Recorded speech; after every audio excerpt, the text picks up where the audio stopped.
Vous avez le droit d'être riche. C'est votre droit d'être riche. Vous êtes ici pour vivre une vie de richesse, pour être heureux, rayonnant et libre. Par conséquent, vous devriez posséder tout l'argent dont vous avez besoin pour mener une vie riche, heureuse et prospère.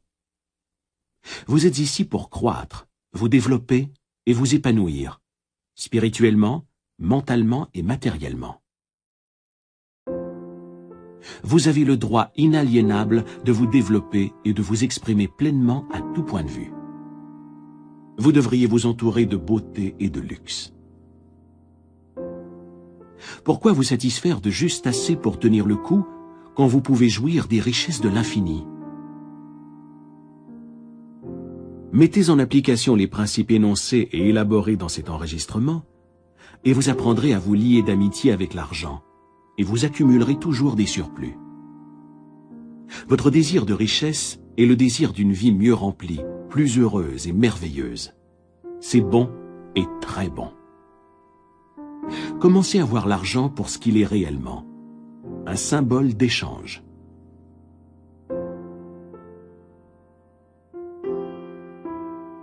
Pour vous, cela veut dire vous libérer des convoitises. Cela signifie beauté, luxe, abondance et raffinement.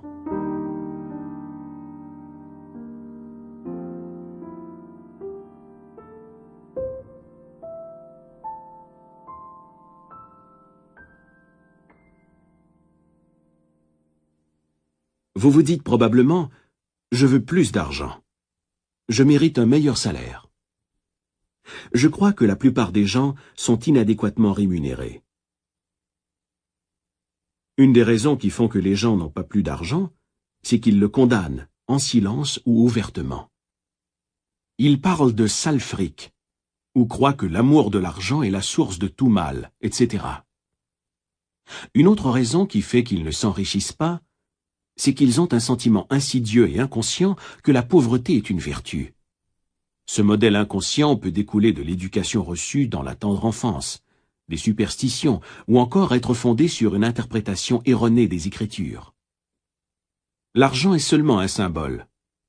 Au fil des siècles, il a pris de nombreuses formes comme monnaie d'échange. Sel, perles et babioles de toutes sortes. Autrefois, la richesse d'un homme dépendait du nombre de moutons ou de bœufs qu'il possédait. Il est beaucoup plus simple pour payer vos factures d'écrire un chèque que d'emporter un mouton. Dieu ne veut pas que vous viviez dans un taudis ou que vous mouriez de faim. Dieu veut que vous soyez heureux, prospères et que vous réussissiez. Dieu réussit toujours tout ce qu'il entreprend, qu'il fabrique une étoile ou un univers. Vous avez peut-être envie de faire un voyage autour du monde, d'étudier les arts dans un pays étranger, d'aller à l'université ou d'envoyer vos enfants dans une école supérieure. Vous souhaitez certainement les voir grandir dans un quartier charmant afin qu'ils puissent apprendre à apprécier la beauté, l'ordre, la symétrie et les proportions. Vous êtes nés pour réussir, pour gagner, pour vaincre toutes les difficultés et pour développer tous vos talents à leur plein potentiel.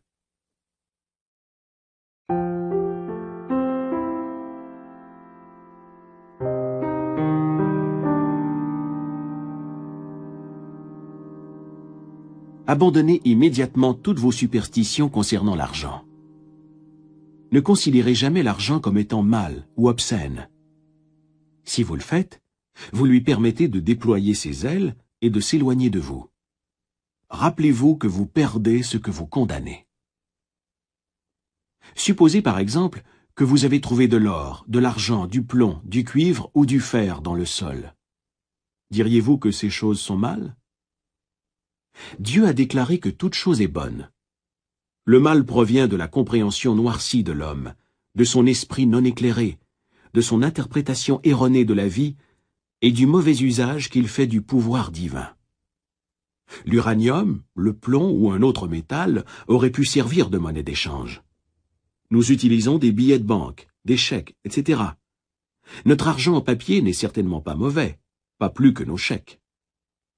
Les physiciens et les scientifiques savent aujourd'hui que la seule différence entre un métal et un autre est leur nombre d'électrons et la vitesse de leur révolution autour du noyau central.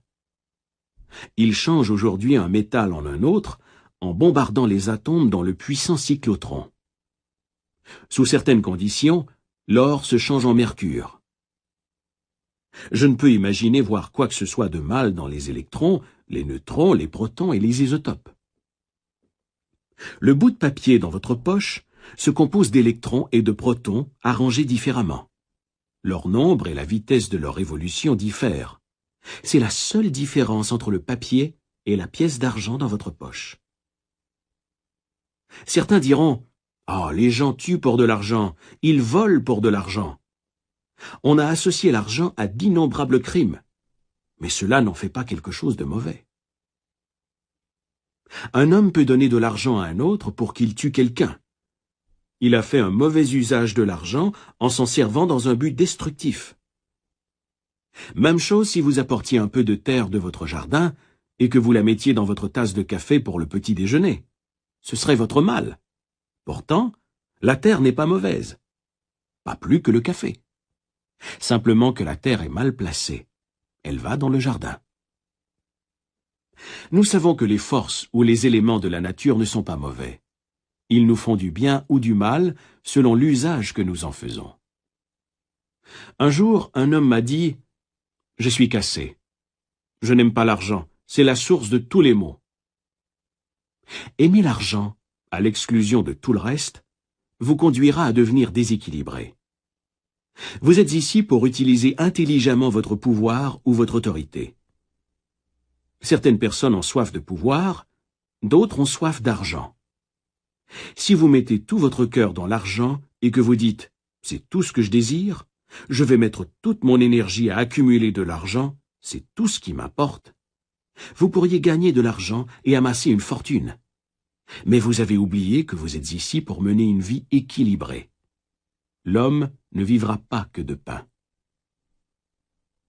Par exemple, si vous avez joint une secte ou un groupe religieux et que vous devenez fanatique, en oubliant vos amis, la société et vos activités sociales, vous serez déséquilibré, inhibé et frustré.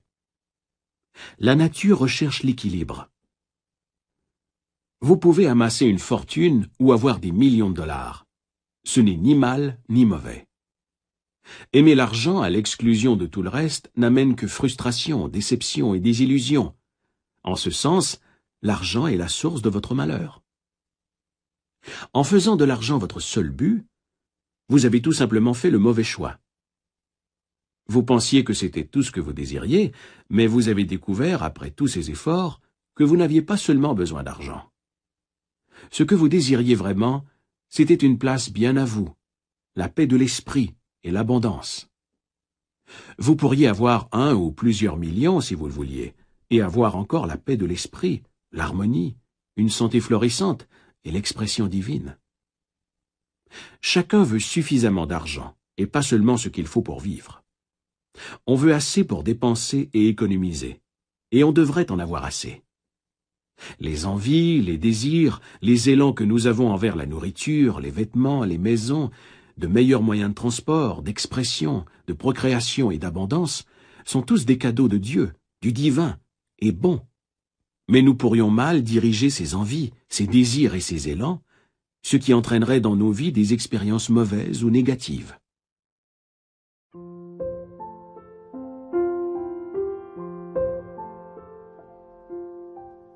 La nature de l'homme n'est pas mauvaise. Il n'y a pas de mauvaise nature en vous. C'est Dieu, la sagesse universelle ou la vie qui cherche à s'exprimer. Par exemple, un garçon veut aller à l'université, mais il n'a pas assez d'argent. Il voit les garçons des voisins qui fréquentent l'université.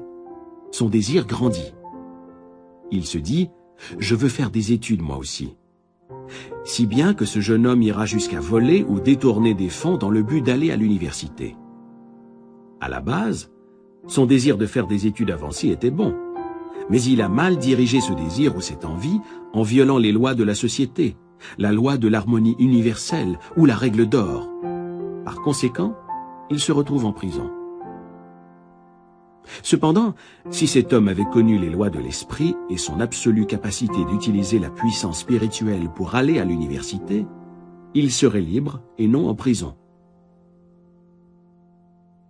qui l'a précipité en prison? Le policier qui l'a écroué n'était qu'un instrument des lois humaines qui l'a violé.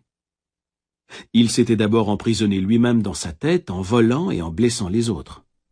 Puis, il y a eu la peur et la culpabilité. C'est la prison de l'esprit, suivie par les murs de la prison faits de briques et de pierres. L'argent symbolise l'opulence, la beauté, le raffinement et l'abondance divine, et il doit être utilisé intelligemment, judicieusement et de façon constructive pour bénir l'humanité d'innombrables manières. C'est seulement un symbole de la santé économique d'une nation. Lorsque votre sang circule librement, vous êtes en santé. Lorsque l'argent circule librement dans votre vie, vous êtes économiquement en santé. Lorsque les gens commencent à accumuler de l'argent pour le conserver dans des boîtes en fer blanc et que la peur les envahit, ils sont économiquement malades. Le krach boursier de 1929 a été le résultat d'une panique psychologique. Partout, la peur s'était emparée de l'esprit des gens. C'était une sorte d'envoûtement négatif et hypnotique. Vous vivez dans un monde subjectif et objectif. Vous ne devez pas négliger la nourriture spirituelle, telle que la paix de l'esprit, l'amour, la beauté, l'harmonie, la joie et le rire. La connaissance du pouvoir spirituel est le chemin vers la voie royale qu'empruntent les riches de toutes sortes, que votre désir soit spirituel, mental ou matériel. Celui qui étudie les lois de l'esprit ou celui qui étudie les principes spirituels croit et sait absolument que peu importe la situation économique, les fluctuations de la bourse, la dépression, les grèves, la guerre ou toute autre situation et circonstance, il y aura toujours suffisamment d'argent, quelle que soit la forme qu'il prendra. La raison en est qu'il maintient sa conscience de la richesse. Cet étudiant s'est persuadé lui-même que la richesse circule à jamais dans sa vie et qu'il y aura toujours un surplus divin. Si la guerre devait être déclarée demain et que tous les avoirs de cet étudiant perdaient leur valeur, comme ce fut le cas du mark allemand après la Seconde Guerre mondiale, il attirerait encore la richesse et s'en sortirait très bien, peu importe la forme que prendrait la nouvelle devise.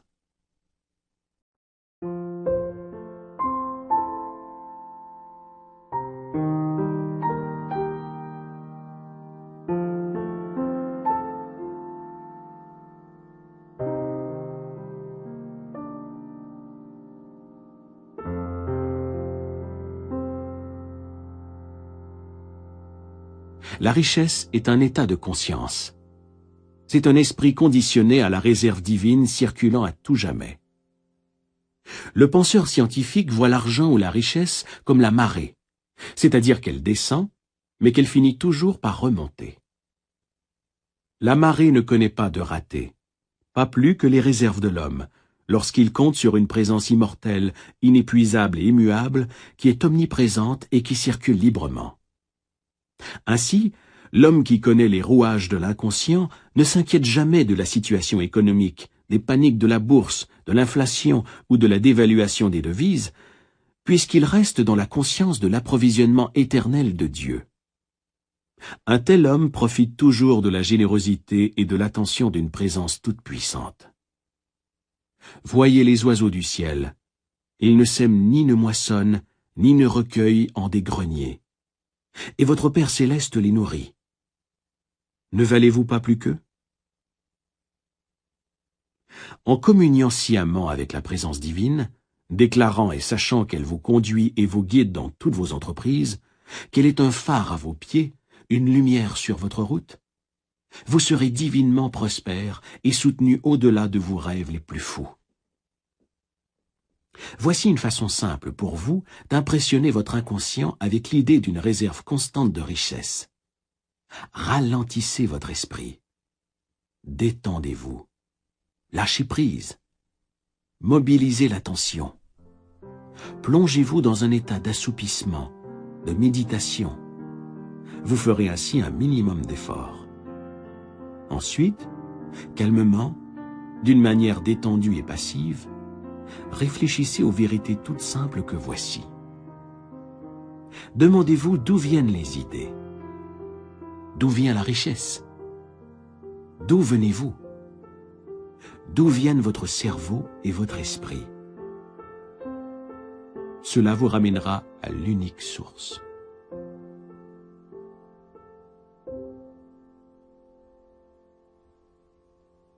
Vous partez maintenant sur la base d'un travail spirituel.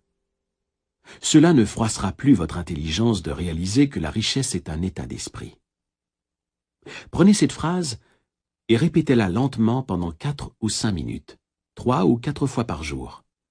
Dites-la calmement, en particulier avant de vous endormir.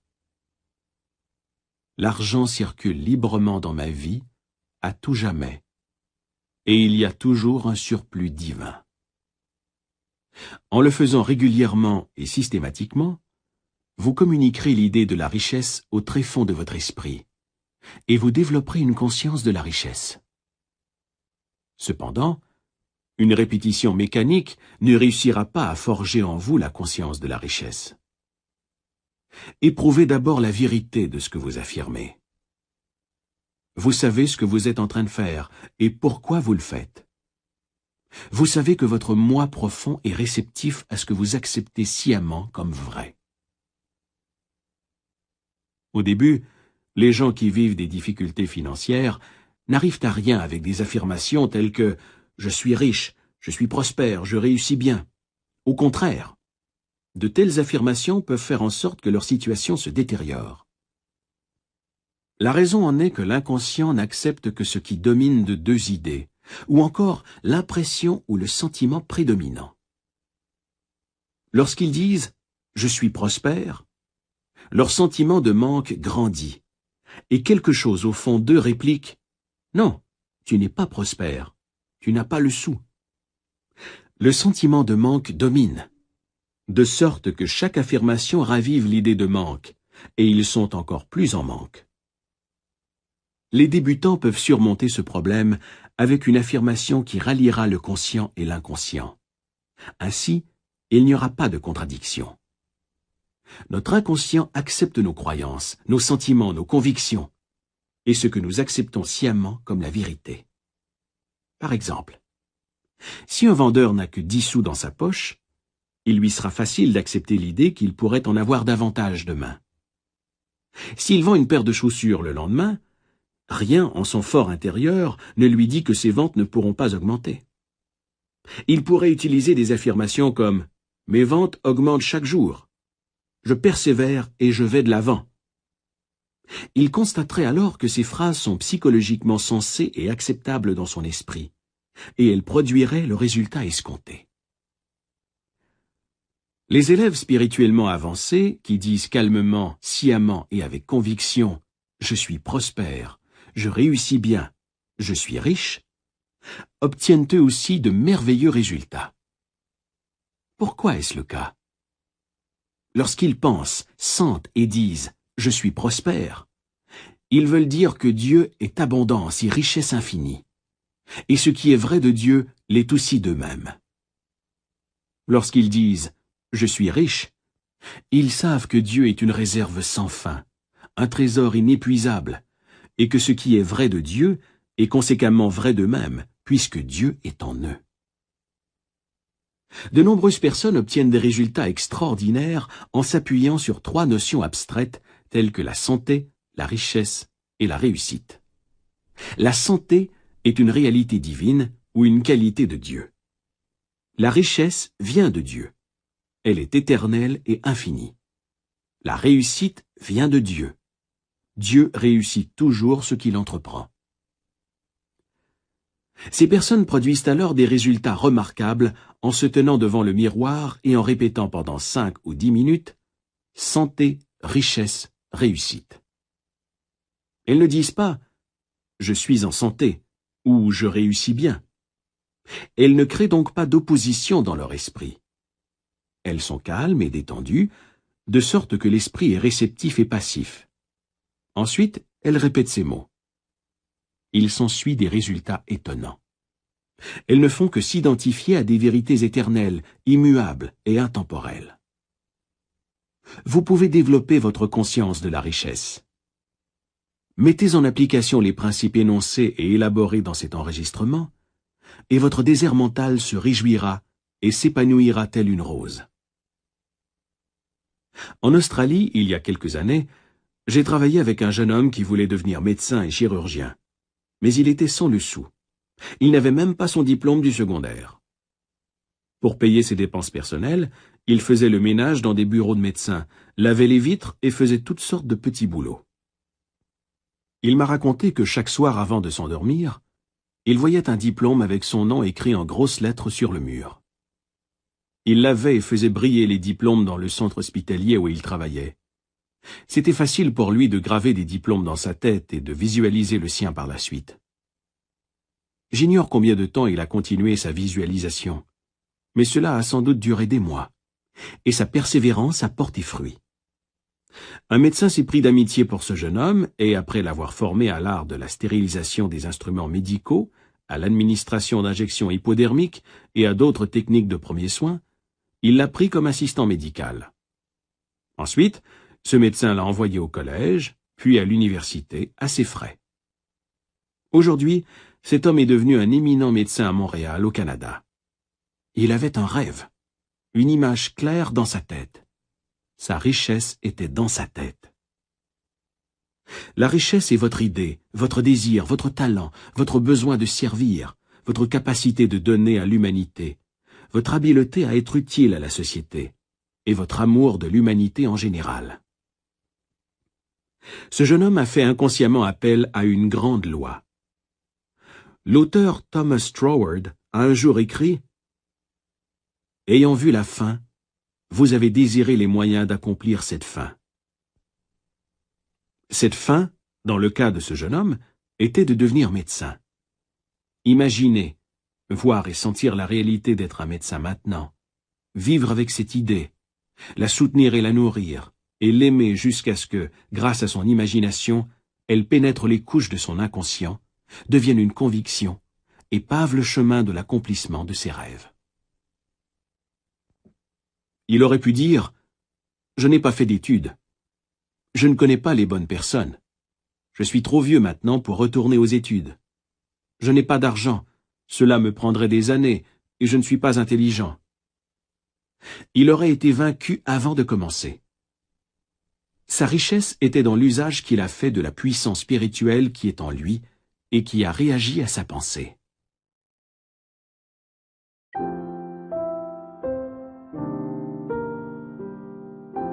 Les moyens par lesquels notre prière est exaucée sont toujours invisibles à nos yeux, sauf qu'à l'occasion, nous pouvons percevoir intuitivement une partie du processus. Mes moyens ont dépassé mes découvertes. Les moyens ne sont pas connus. La seule chose que la personne ait à faire est d'imaginer et d'accepter la fin dans sa tête et de laisser sa réalisation à la sagesse subjective qui est en elle.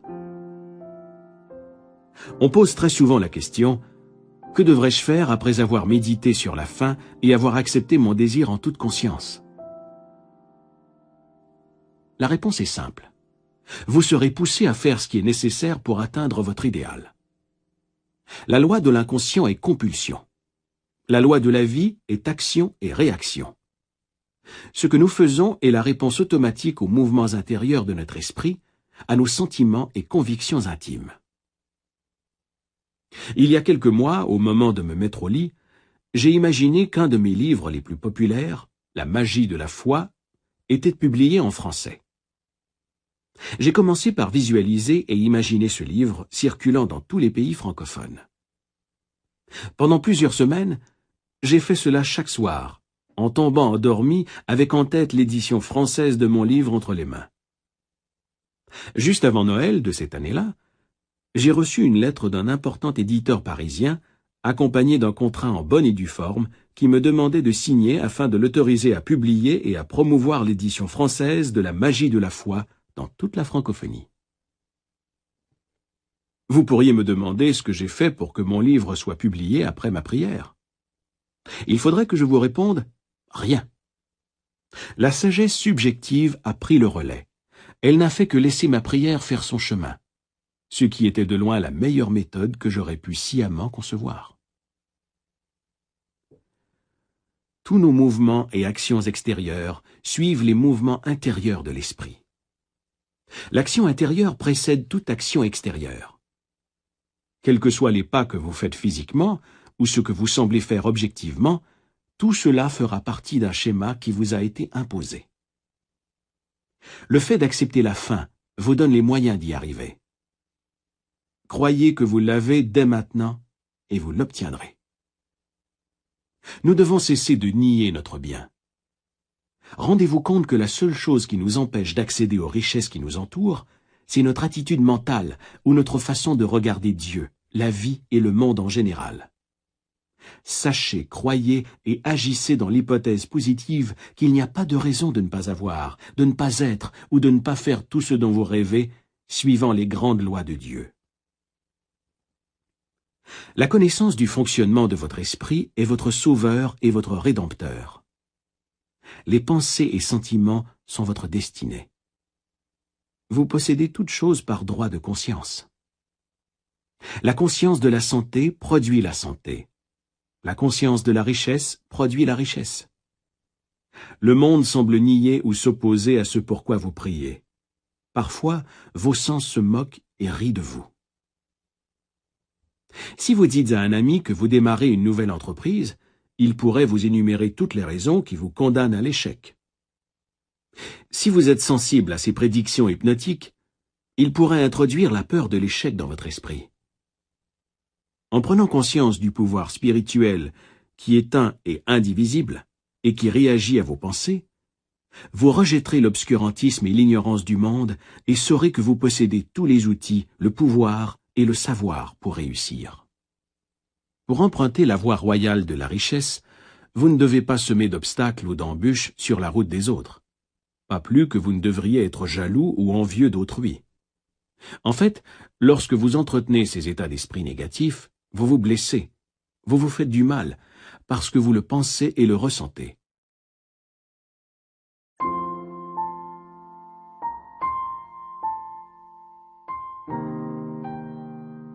La suggestion, comme le disait le philosophe américain Phineas Kimby, est qu'en donnant à quelqu'un d'autre, vous vous donnez à vous-même. C'est pour cette raison que la règle d'or est une loi divine et universelle.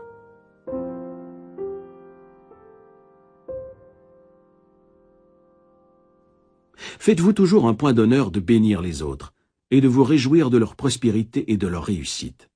Ce faisant, vous vous bénissez vous-même. Si vous entrez dans une banque et que vous voyez votre concurrent d'en face déposer 20 fois plus que vous, ou si vous le voyez déposer une somme colossale, réjouissez-vous et soyez content de voir l'abondance de Dieu retomber sur un de ses enfants.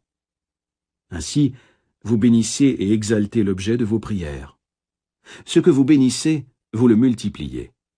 Ce que vous condamnez, vous le perdez.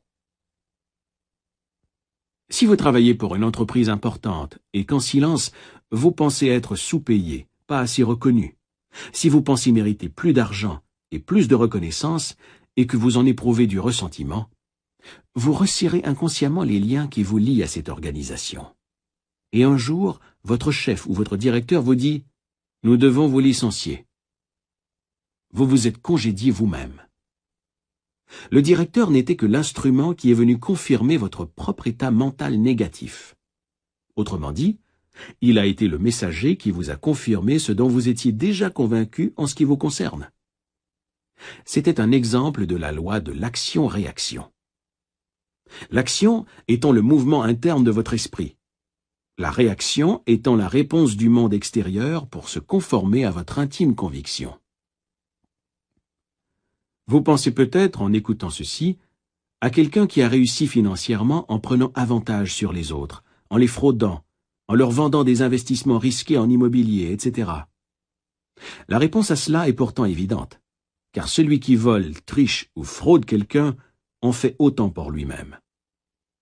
En réalité, dans ce cas-ci, on se fait du tort à soi-même, car si au départ on est en état de manque, on attirera forcément une perte. La perte peut prendre plusieurs formes. Vous pourriez perdre la santé, votre prestige, la paix de l'esprit, votre statut social, ou quelqu'un pourrait tomber malade à la maison ou dans votre entreprise. Ce ne sera pas nécessairement une perte monétaire. Il ne faut pas avoir une courte vue et s'imaginer que la perte sera uniquement pécuniaire. N'est-ce pas une merveilleuse sensation que de mettre votre tête sur l'oreiller le soir, de sentir que vous êtes en paix avec le monde entier et que votre cœur déborde de bonne volonté envers tous? Il y a des gens qui ont accumulé l'argent de la mauvaise manière, en écrasant les autres, en les escroquant, en les trompant ou en leur cherchant querelle. Quel en est le prix? Ce peut être la maladie mentale et physique, un complexe de culpabilité, de l'insomnie ou des peurs cachées. Comme un homme m'a dit un jour, « Oui, je me suis fichu des autres. J'ai obtenu ce que je voulais, mais j'en ai récolté un cancer. » Il s'était rendu compte qu'il s'était enrichi de la mauvaise manière. On peut être riche et prospère sans blesser personne. Nombreux sont ceux qui se volent continuellement eux-mêmes. La paix de l'esprit, la santé, la joie, l'inspiration, le bonheur et les rires de Dieu. Ils peuvent objecter n'avoir jamais volé, mais est-ce bien vrai? Chaque fois que nous en voulons à quelqu'un ou que nous envions la richesse ou le succès d'autrui, nous nous volons nous-mêmes. Voilà les vrais voleurs, les marchands que Jésus a chassés du temple. De même, vous devez les chasser sur un ton incisif et décisif. Ne leur permettez pas de vivre dans votre esprit. Brûlez-les avec le feu des pensées et des sentiments justes et bons. Je me rappelle, au premier jour de la Seconde Guerre, avoir lu un article sur une femme à Brooklyn, New York, qui avait fait le tour des magasins pour y acheter tout le café qu'elle pouvait. Elle savait que le café serait rationné et craignait terriblement d'en manquer. Elle en a acheté autant qu'elle a pu, puis elle l'a entreposé dans sa cave. Ce soir-là, elle est allée à la messe.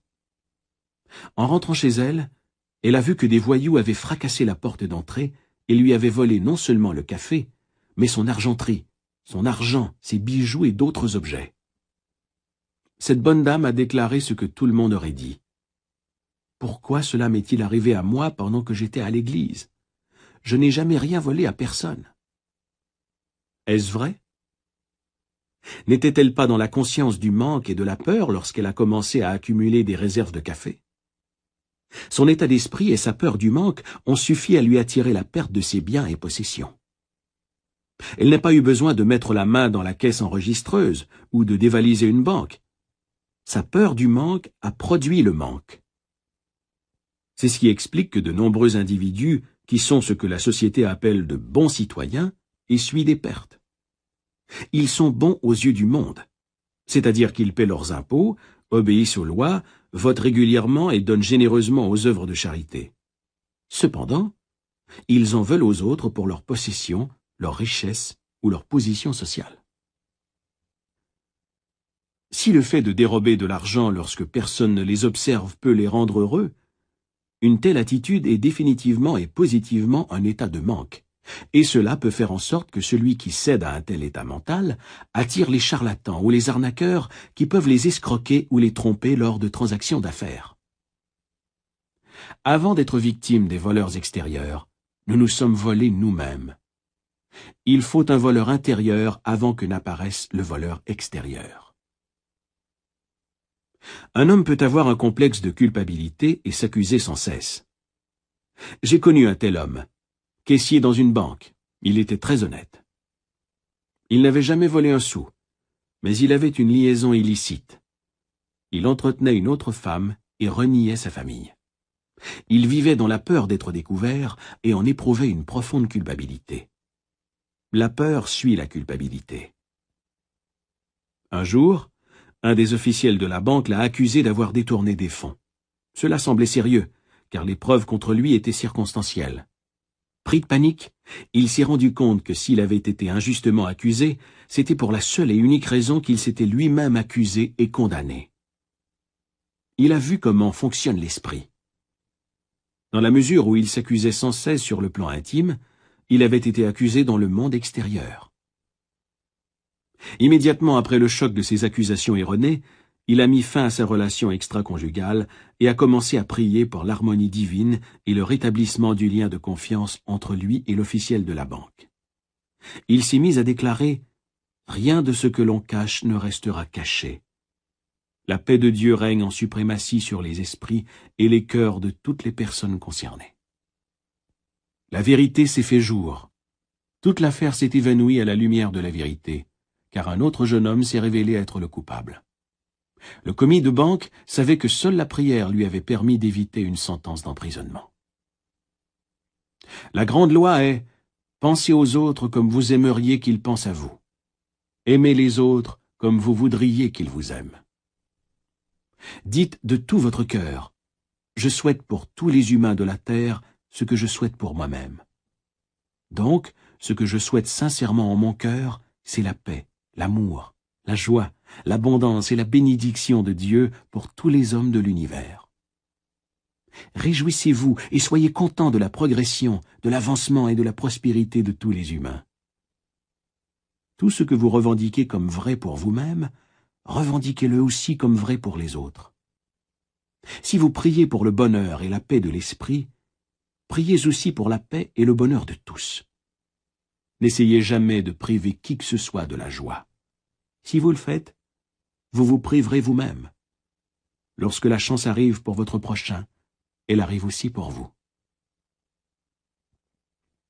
Si quelqu'un reçoit une promotion dans votre organisation, soyez content et heureux. Félicitez-le. Réjouissez-vous de son avancement et de la reconnaissance qu'il reçoit. En étant fâché ou rancunier, vous vous rétrogradez. N'essayez pas d'enlever à l'autre son droit divin au bonheur, à la réussite, à l'accomplissement, à l'abondance et à toutes ces bonnes choses.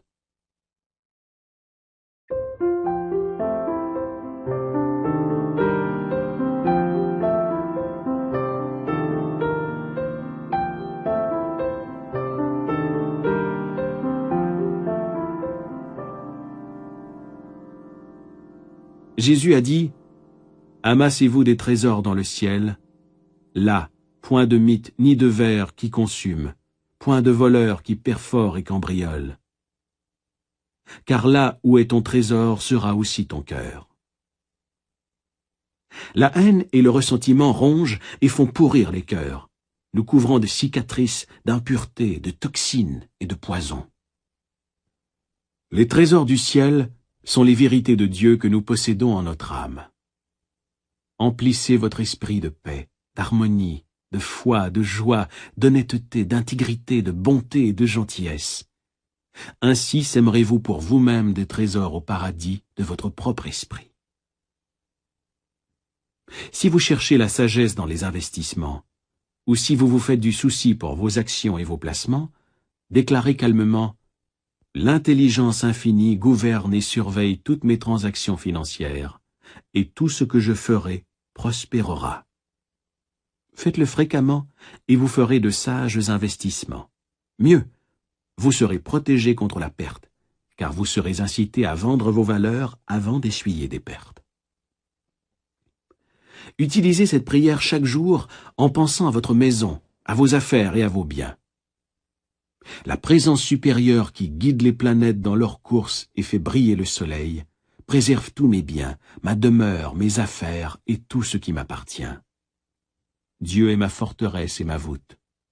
Toutes mes possessions sont protégées par Dieu. C'est merveilleux. En vous rappelant chaque jour cette grande vérité et en observant les lois de l'amour, vous serez toujours guidé, protégé et enrichi à tout point de vue. Vous ne subirez jamais de perte, puisque vous avez choisi le Très-Haut en tant que conseiller et guide. L'amour de Dieu vous entoure, vous enveloppe et vous protège à tout moment. Vous reposez dans les bras éternels de Dieu. Nous devrions tous chercher une guidance intérieure pour nos problèmes. Si vous avez un problème financier, répétez ceci avant de vous retirer pour la nuit. Maintenant, je dormirai en paix. J'ai confié ce problème à la sagesse divine qui est en moi. Elle seule connaît la réponse. Comme le soleil se lève chaque matin, ainsi ressuscitera ma réponse. Je sais que le soleil ne manque jamais de se lever. Ensuite, laissez-vous porter par le sommeil. Il ne faut pas se tracasser, s'agiter ou s'enrager à cause d'un problème. La nuit porte conseil. Dormez là-dessus. Votre intelligence ne peut résoudre tous vos problèmes. Priez pour que la lumière se fasse. Rappelez-vous que l'aurore revient toujours et qu'alors les ombres se dissipent. Faites que tous les soirs, votre sommeil soit d'une agréable volupté.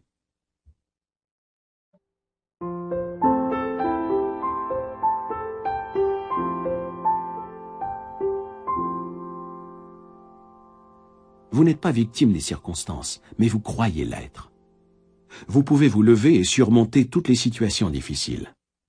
Vous ferez différentes expériences en vous tenant sur le rocher de la vérité spirituelle, immobile et confiant en vos objectifs et désirs les plus profonds.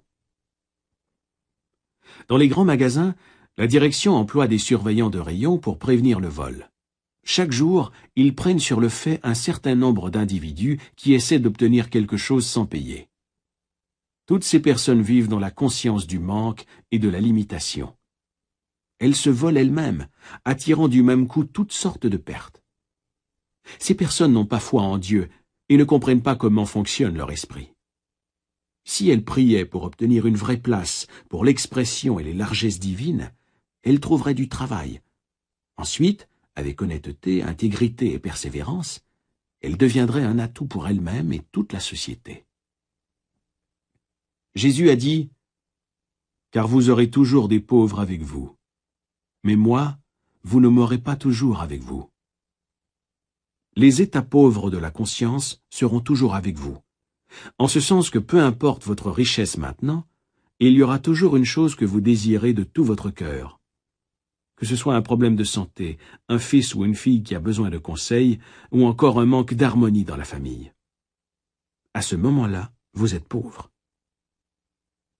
Que l'on soit roi d'un pays ou un enfant des taudis, nous sommes tous nés avec des limites et la croyance dans la compétition. C'est dans ces limitations que nous grandissons. Si ce n'était de nos problèmes et difficultés, nous pourrions ne jamais découvrir notre pouvoir intérieur. Ce sont nos états pauvres qui nous poussent à chercher la solution. Nous ne saurions jamais ce qu'est la joie, mais nous pourrions verser une larme de chagrin. Il nous faut être conscients de la pauvreté, afin de chercher la libération et la liberté, et ainsi accéder à l'opulence de Dieu. Ces états pauvres, dont la peur, l'ignorance, l'inquiétude, le manque et la douleur, ne sont pas mauvais lorsqu'ils nous obligent à rechercher le reposer. Lorsque vous avez des problèmes et que l'on vous ballotte de gauche à droite, lorsque vous vous posez des questions négatives et déchirantes telles que « Pourquoi tout cela m'arrive-t-il à moi? Pourquoi la malchance me poursuit-elle ?» alors la lumière se fait dans votre esprit. À travers vos souffrances, vos peines ou vos malheurs, vous découvrez la vérité libératrice. Doux sont les procédés de l'adversité. Comme le crapaud hideux et venimeux, elle porte un bijou précieux dans sa tête.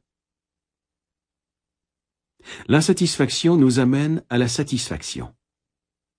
Tous ceux qui ont étudié les lois de la vie ont été insatisfaits de quelque chose. Ils ont eu des problèmes ou des difficultés qu'ils ne pouvaient résoudre, ou encore, ils n'étaient pas satisfaits des réponses qu'on leur donnait sur les énigmes de la vie. Ils ont trouvé leur réponse dans la présence de Dieu en eux-mêmes, la perle sans prix, le bijou précieux. La Bible dit « J'ai cherché le Seigneur et je l'ai trouvé, et il m'a délivré de toutes mes peurs. » Lorsque vous réalisez votre ambition ou votre désir, vous êtes satisfait pendant un bref moment seulement. Ensuite, vous avez envie de reprendre de l'expansion. C'est la vie qui essaie de s'exprimer à travers vous à des niveaux supérieurs. Lorsqu'un désir est comblé, un autre se présente, etc., à l'infini. Vous êtes ici pour grandir. La vie est progrès, elle n'est pas statique. Vous êtes ici pour aller de gloire en gloire. Cela n'a pas de fin, car la gloire de Dieu est infinie. Nous sommes tous pauvres, en ce sens que nous cherchons éternellement plus de lumière, de sagesse, de bonheur et de joie dans nos vies.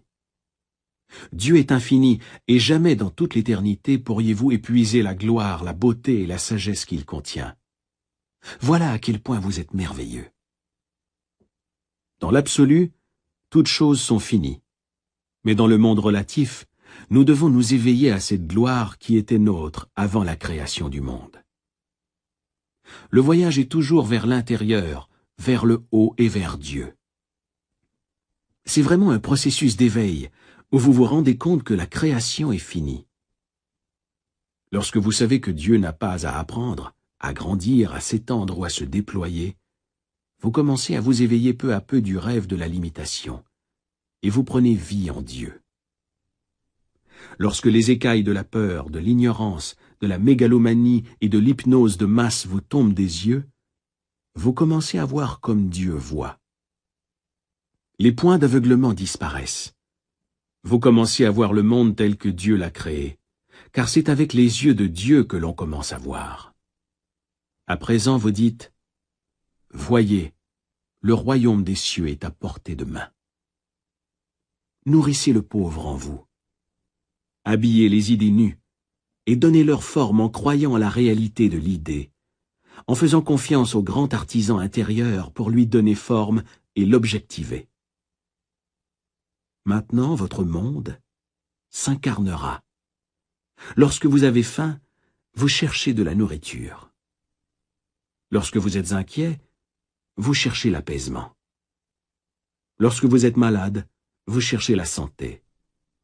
Lorsque vous êtes faible, vous cherchez la force.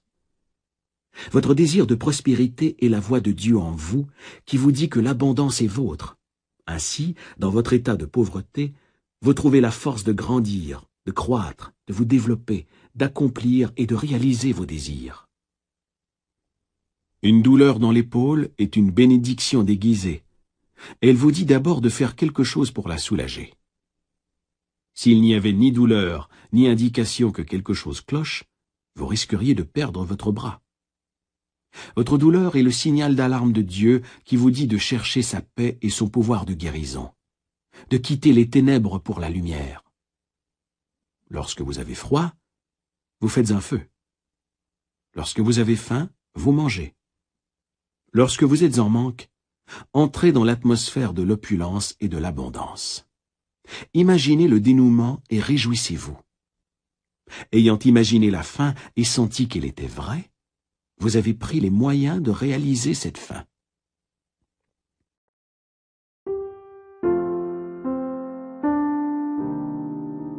Lorsque vous avez peur et que vous êtes inquiet, nourrissez votre esprit des grandes vérités divines qui ont passé le test du temps et qui dureront éternellement.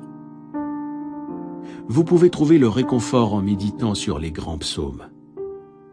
Par exemple, « Le Seigneur est mon berger, rien ne saurait me manquer. Dieu est mon refuge, mon sauveur, de qui aurais-je peur?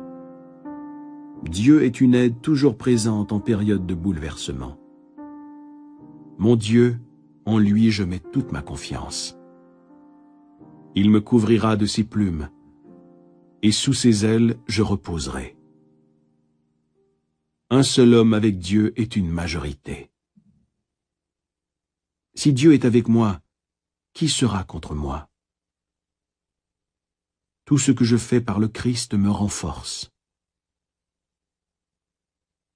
Laissez les vibrations de guérison de ces vérités pénétrer votre esprit et votre cœur. Grâce à ce processus de méditation, vous expulserez de votre esprit tous vos doutes, vos inquiétudes et vos peurs. Retenez une autre grande vérité spirituelle. Un cœur joyeux donne une mine joyeuse. Un cœur joyeux est un banquet sans fin. Un cœur joyeux agit comme un remède. Un esprit brisé assèche les os. Je t'invite donc à te rappeler que tu nourris le don de Dieu en toi. Commencez maintenant à nourrir le don de Dieu en rejetant complètement l'évidence des sens, la tyrannie et le despotisme de la mégalomanie, et en accordant une complète reconnaissance au pouvoir spirituel en vous comme étant la seule cause, le seul pouvoir et l'unique présence. Sachez qu'il s'agit d'un pouvoir réceptif et bénéfique. Attirez-le auprès de vous, et il ne sera pas attiré loin de vous.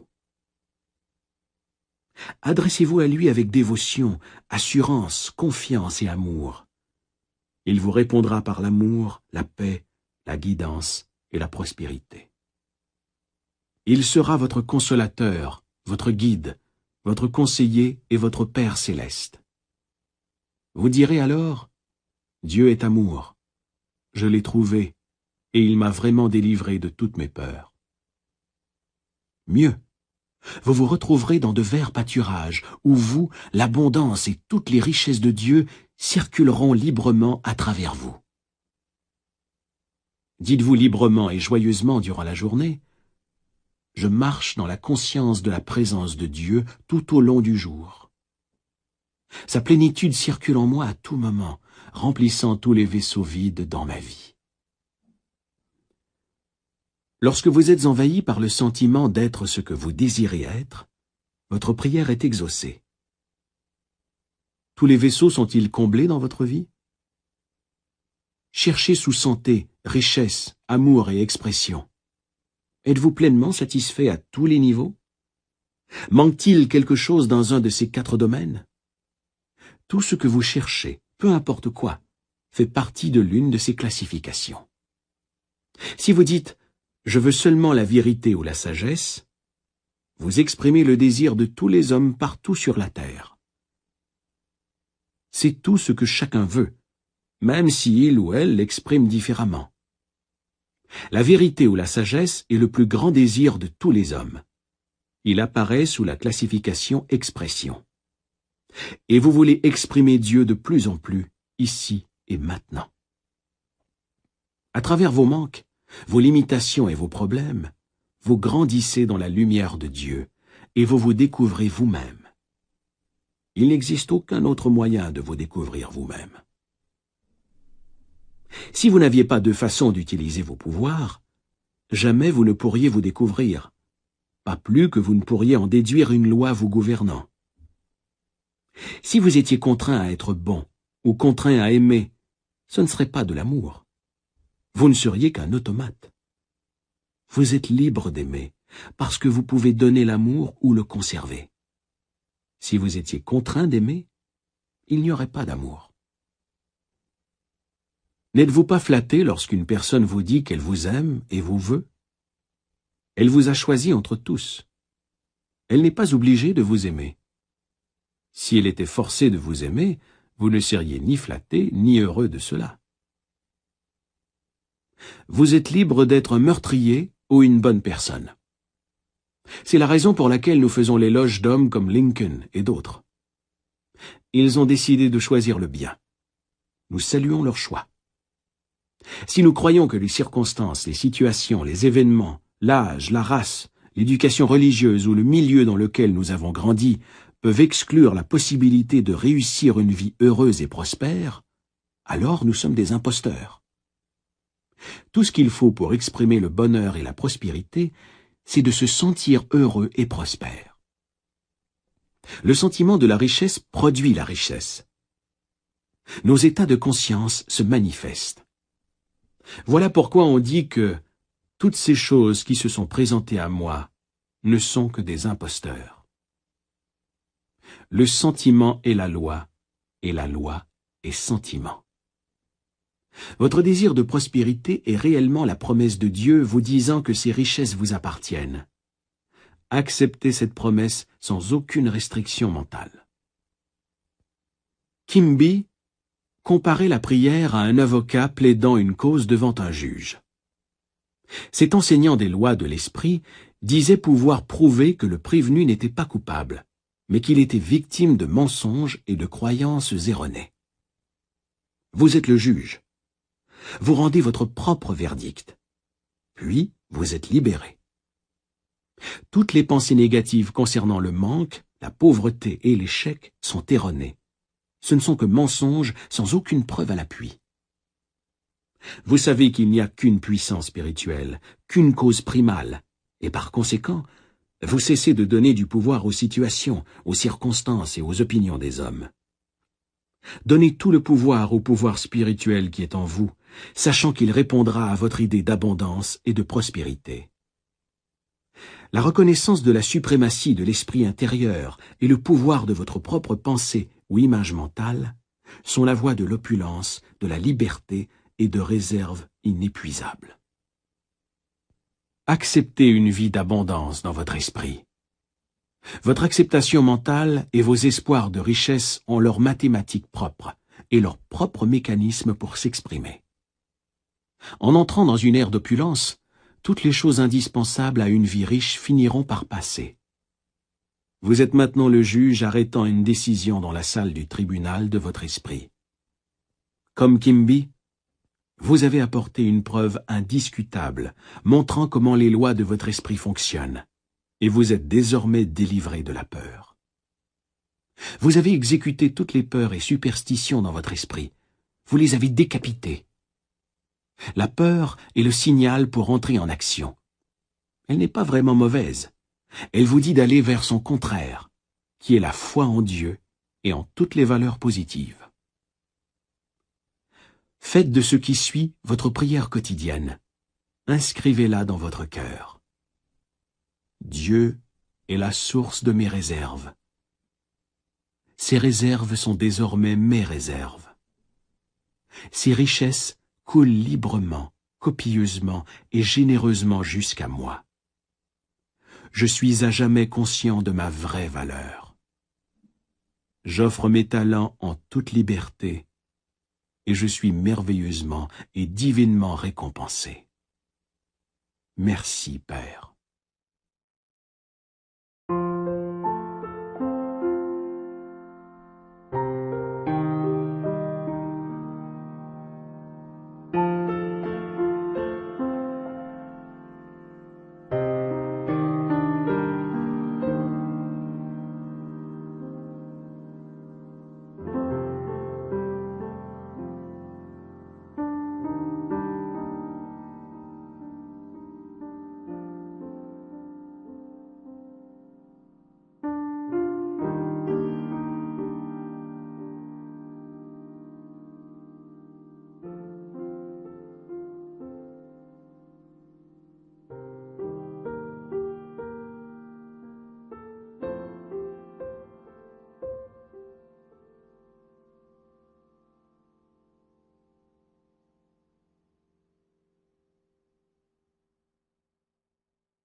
La route de la richesse. La richesse vient de l'esprit. Supposons qu'un médecin s'est fait voler son diplôme en même temps que tous les instruments de sa pratique. Je suis sûr que vous seriez d'accord pour dire que sa richesse était dans sa tête. Il pourra toujours continuer, diagnostiquer les maladies, prescrire des médicaments, faire des opérations et discuter de sujets médicaux. Seuls les symboles ont été volés. Il pourra toujours se procurer un nouvel équipement. Ses richesses étaient dans son intelligence, dans son savoir pour aider les autres et dans sa capacité à contribuer à l'humanité en général. Vous serez toujours riche lorsque vous aurez un intense désir de contribuer au bien de l'humanité. Votre envie de servir, c'est-à-dire d'offrir vos talents au monde, trouvera toujours une réponse dans le cœur de l'univers.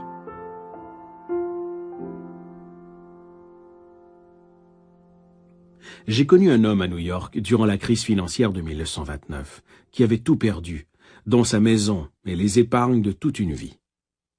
Je l'ai rencontré après une conférence que j'avais donnée dans un des hôtels de la ville. Voici ce qu'il m'a dit. « J'ai tout perdu. J'avais fait $1 million en 4 ans. Je le referai. Tout ce que j'ai perdu, c'est un symbole. Je peux encore attirer le symbole de la richesse, tout comme le miel attire les mouches. » J'ai suivi la carrière de cet homme pendant de nombreuses années afin de découvrir le secret de sa réussite. Ce secret pourrait vous sembler étrange, bien qu'il soit très ancien, mais il était simple au fond. Changer l'eau en vin.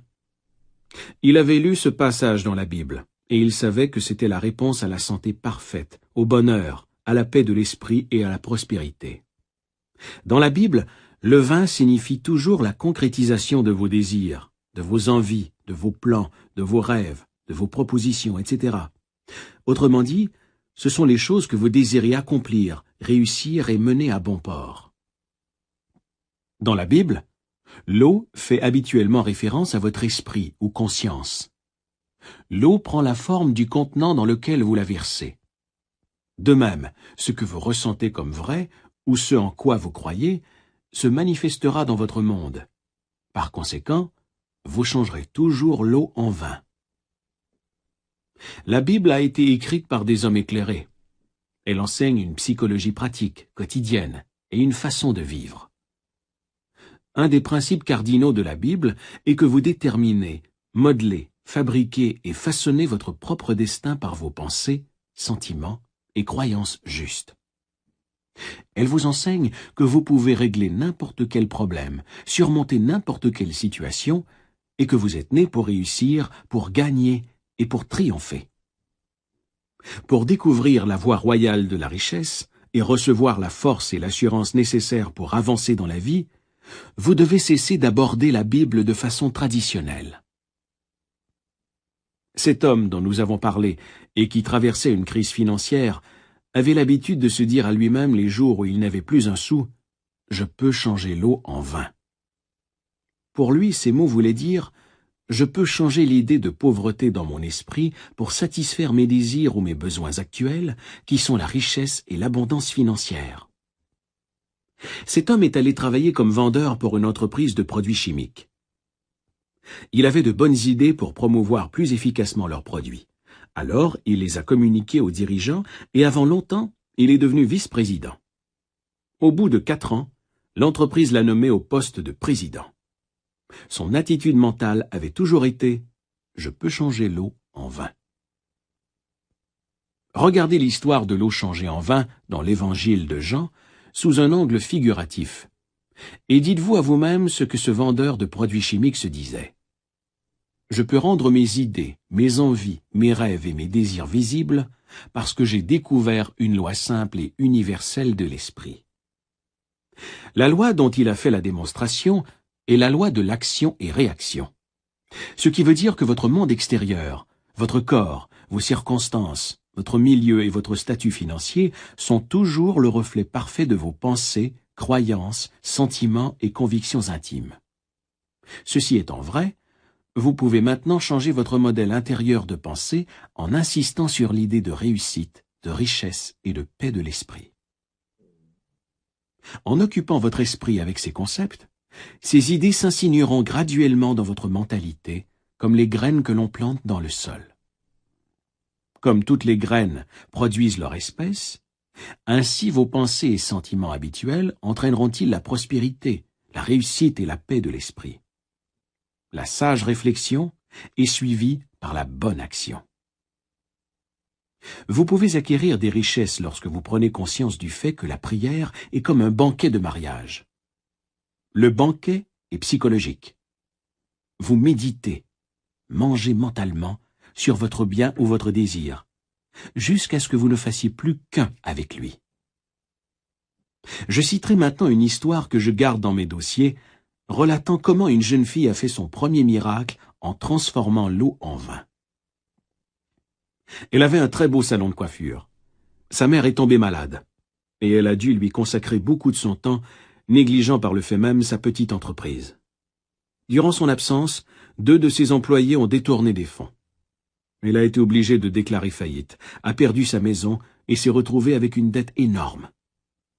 Elle n'arrivait plus à payer les factures d'hôpital pour sa mère, et elle s'est retrouvée au chômage. J'ai expliqué à cette jeune femme la formule magique de changer l'eau en vin. Je lui ai clairement fait comprendre que le vin signifiait la réponse à ses prières ou l'objectivation de son idéal. Elle était en brouille avec le monde extérieur. Elle disait « Voyez les faits, j'ai tout perdu, le monde est cruel. Je ne peux pas payer mes factures. Je ne prie pas car j'ai perdu espoir. » Elle était tellement absorbée et captive de son monde matériel qu'elle en oubliait complètement la cause intérieure de sa situation. Tandis que nous discutions, elle a commencé à comprendre qu'elle devait absolument résoudre cette brouille dans sa tête. Peu importe la nature de votre désir ou de votre idéal, À l'écoute de ce livre, vous trouverez aussi des pensées ou des idées qui y sont opposées dans votre esprit. Par exemple, votre désir pourrait aller vers la santé. Il se peut qu'il y ait plusieurs pensées du même genre dans votre esprit simultanément. Je ne peux pas guérir, j'ai essayé, mais cela ne donne rien, mon état se détériore. Je n'en connais pas assez long sur la guérison spirituelle par l'esprit. Pendant que vous vous examinez, votre esprit ne livre-t-il pas une lutte féroce? Comme cette fille, vous trouvez que votre entourage et que les conditions extérieures mettent durement à l'épreuve votre désir d'expression, de richesse et de paix de l'esprit. La vraie prière est comme un banquet de mariage mental. Elle nous enseigne à tous comment résoudre les conflits mentaux. En prière, vous écrivez ce que vous croyez dans votre esprit. Emerson disait « Un homme est ce qu'il pense tout au long du jour ». Par votre façon de penser habituelle, vous fabriquez vos propres croyances. En répétant un certain nombre de pensées, vous établissez des opinions et des croyances précises au plus profond de votre esprit, appelé inconscient. Ensuite, ces acceptations mentales, ces croyances et ces opinions dirigent et contrôlent toutes vos actions extérieures. Comprendre ce principe et commencer à le mettre en pratique constitue la première étape pour changer l'eau en vin, ou pour changer le manque et la limitation en abondance et en opulence. L'homme qui n'est pas conscient de ses propres pouvoirs spirituels intimes est par conséquent sujet à l'ambition excessive, au manque et aux limitations. Ouvrez votre Bible maintenant et faites votre premier miracle comme l'a fait la propriétaire de ce salon de coiffure. Vous pouvez le faire. Si vous lisez la Bible simplement comme un événement historique, vous passerez à côté de la vision spirituelle, mentale et scientifique des lois de l'esprit qui nous intéressent dans ce livre. Prenons ce passage. Le 3e jour, il y a eu un mariage à Cana de Galilée, et la mère de Jésus y était. Galilée représente votre esprit ou votre conscience. Cana représente votre désir. Le mariage est purement mental ou l'incarnation subjective de votre désir. Tout ce magnifique théâtre de prière est un théâtre psychologique dans lequel tous les personnages sont les états mentaux, les sentiments et les idées qui vous habitent. Une des significations de Jésus est la raison éclairée. La mère de Jésus représente les sentiments, humeurs ou émotions que nous possédons. Jésus aussi fut invité à ses noces, ainsi que ses disciples. Vos disciples sont vos pouvoirs et facultés intimes qui vous permettent de concrétiser vos désirs. Or, il n'y avait plus de vin, et la mère de Jésus lui a dit « Ils n'ont pas de vin ». Le vin, comme nous l'avons établi, représente la prière exaucée de la manifestation de vos désirs et idéaux dans votre vie. Vous pouvez maintenant voir cela comme une scène quotidienne se déroulant dans votre vie. Lorsque vous désirez accomplir quelque chose comme l'a fait cette jeune femme, en l'occurrence trouver du travail, de l'argent et une manière de résoudre un problème, il vous vient des suggestions de manque du genre « il n'y a pas d'espoir ». C'est la voix du monde extérieur qui vous dit « ils n'ont pas de vin » ou « regardez les faits ». C'est votre sentiment de manque, de limitation ou de résignation qui parle. Comment relevez-vous le défi de la situation et des circonstances? À partir de maintenant, vous commencez à comprendre les lois de l'esprit qui vont comme suit. Comme je le pense et le ressens en moi, ainsi est mon monde extérieur, c'est-à-dire mon corps, mes finances, mon milieu de vie, ma position sociale et toutes les phases de mes relations extérieures au monde et aux hommes. Vos gestes et vos images internes et mentales gouvernent, contrôlent et dirigent le monde extérieur dans votre vie.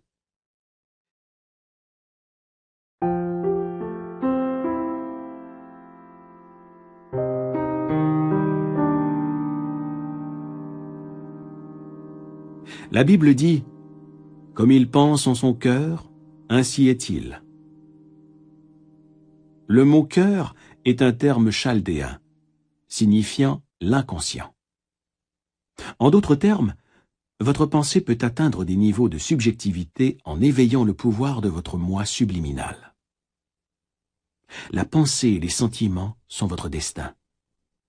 La pensée chargée de sentiments et d'intérêts est toujours subjectivité et se manifeste dans votre monde. La prière est un mariage de la pensée et des sentiments ou de vos idées et de vos émotions. C'est ce que représente le banquet de mariage. Toute idée ou tout désir de l'esprit ressenti comme vrai finit par passer, qu'il soit bon, mauvais ou indifférent. Le fait de connaître la règle selon laquelle ce que vous exprimerez, manifesterez ou vivrez dans le monde extérieur est ce que vous imaginez et ressentez dans votre esprit, vous permet de commencer à discipliner votre esprit. Lorsque la suggestion du manque, de la peur, du doute ou du désespoir, ne plus avoir de vin, vous vient à l'esprit, rejetez-la immédiatement mentalement en focalisant aussitôt votre attention sur la prière exaucée ou sur l'accomplissement de votre désir. Les phrases que Jean reproduit dans la Bible, « Mon heure n'est pas encore venue » et « Que me veux-tu, femme ?» sont des expressions orientales figuratives et idiomatiques. Si nous paraphrasons ces citations, la femme signifie le sentiment négatif dans lequel vous vous complaisez. Ces suggestions négatives n'ont pas de pouvoir ou de réalité, parce que rien ne vient les appuyer. Une suggestion de manque n'a aucun pouvoir. Le pouvoir réside dans vos propres pensées et sentiments. Qu'est-ce que Dieu veut dire pour vous? Dieu est le nom donné à l'unique puissance spirituelle. Dieu est l'unique source invisible d'où proviennent toutes choses. Lorsque vos pensées sont constructives et harmonieuses, le pouvoir spirituel, en réponse à vos pensées, circule harmonieusement, sainement et abondamment.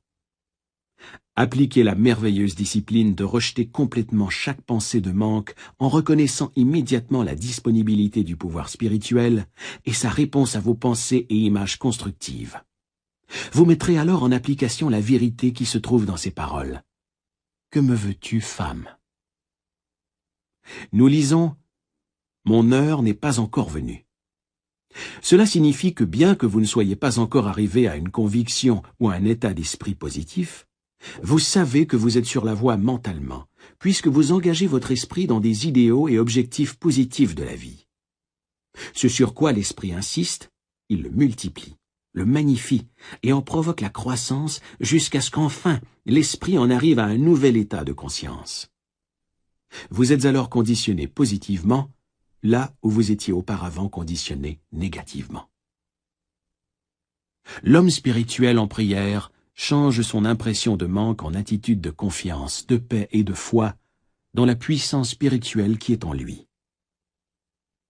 Comme il met sa confiance et sa foi en cette puissance, sa mère, impression et sentiment, exprime un sentiment de triomphe ou de victoire, ce qui produit la solution ou la réponse à ses prières.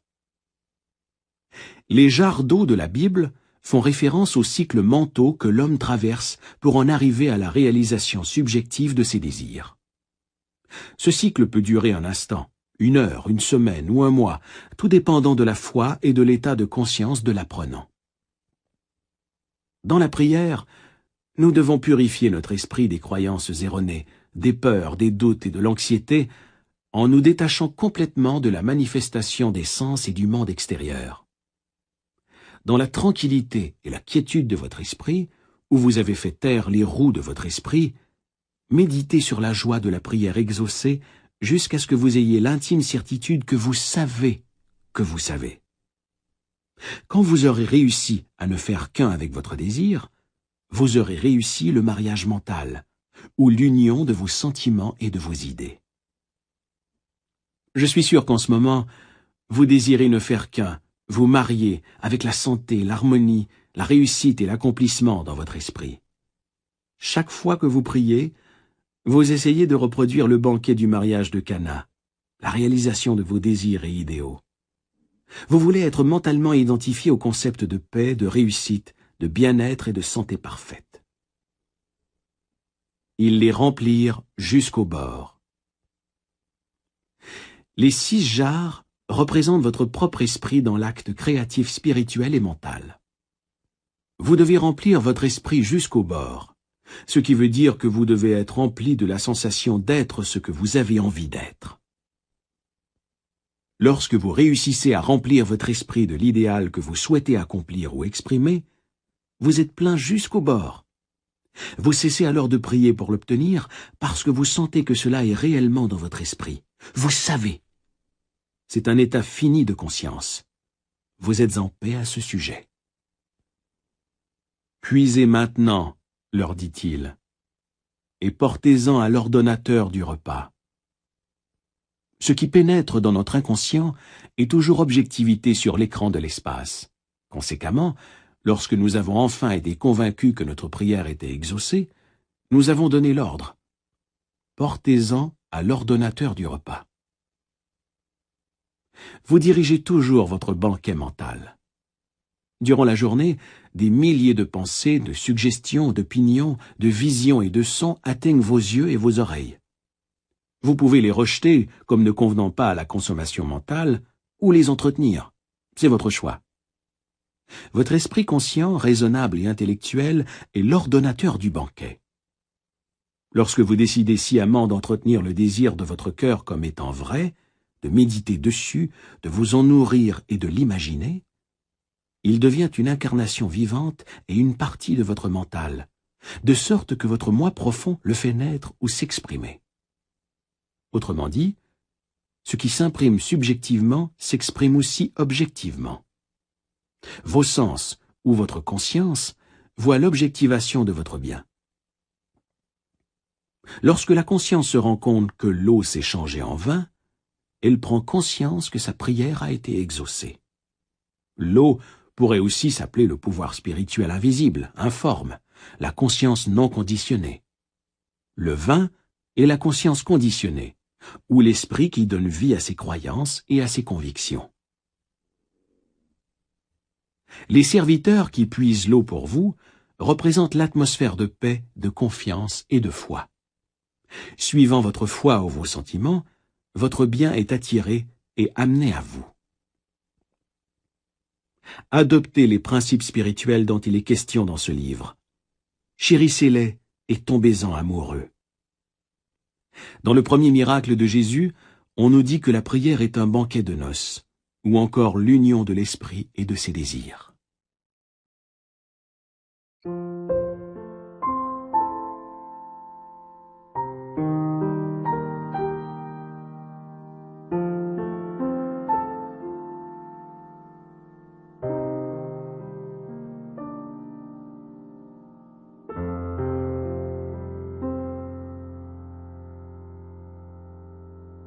L'amour est l'accomplissement de la loi.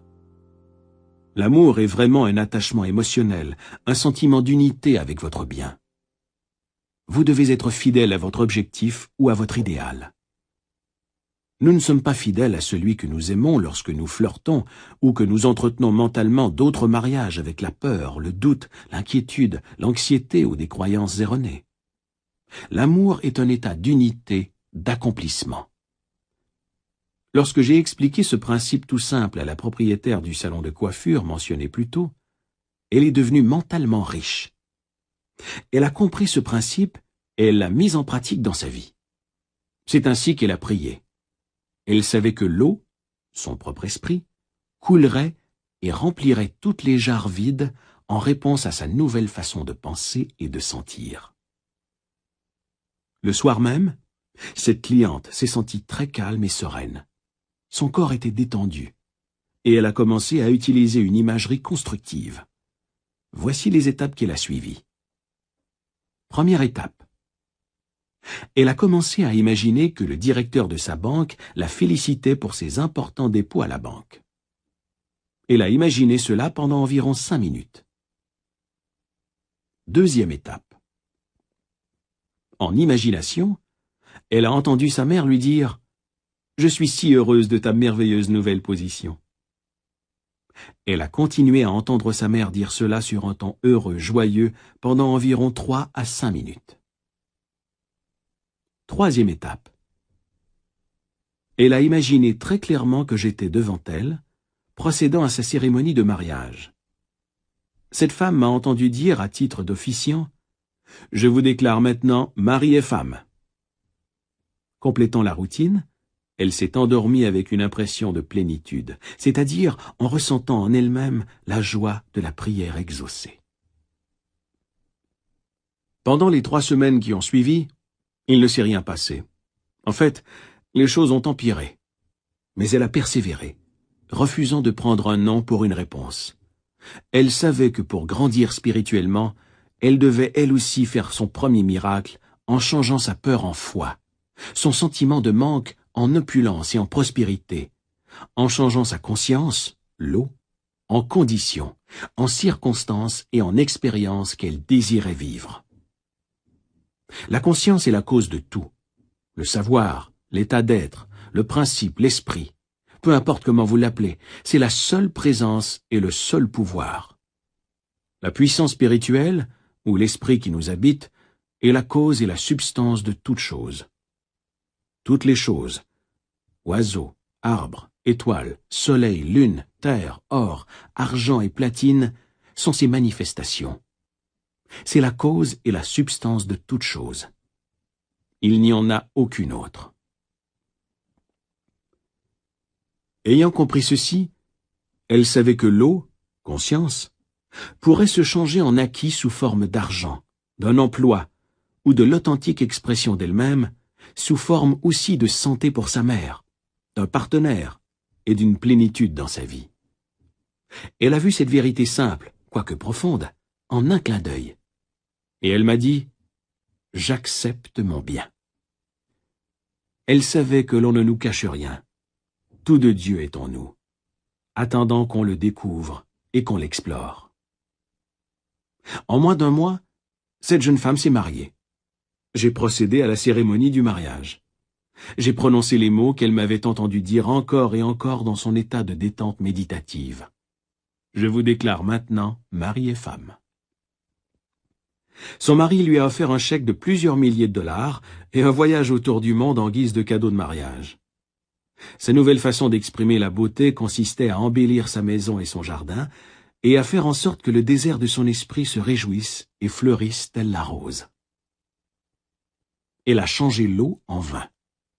L'eau de sa conscience a été conditionnée et s'est emplie de l'authentique et constante image qu'elle se faisait du bonheur. Lorsqu'elles sont régulièrement et systématiquement soutenues, ces images, combinées à la foi dans l'accomplissement des pouvoirs de l'esprit, sortent de l'obscurité, inconscient, pour apparaître en pleine lumière, objectivation de l'écran de l'espace.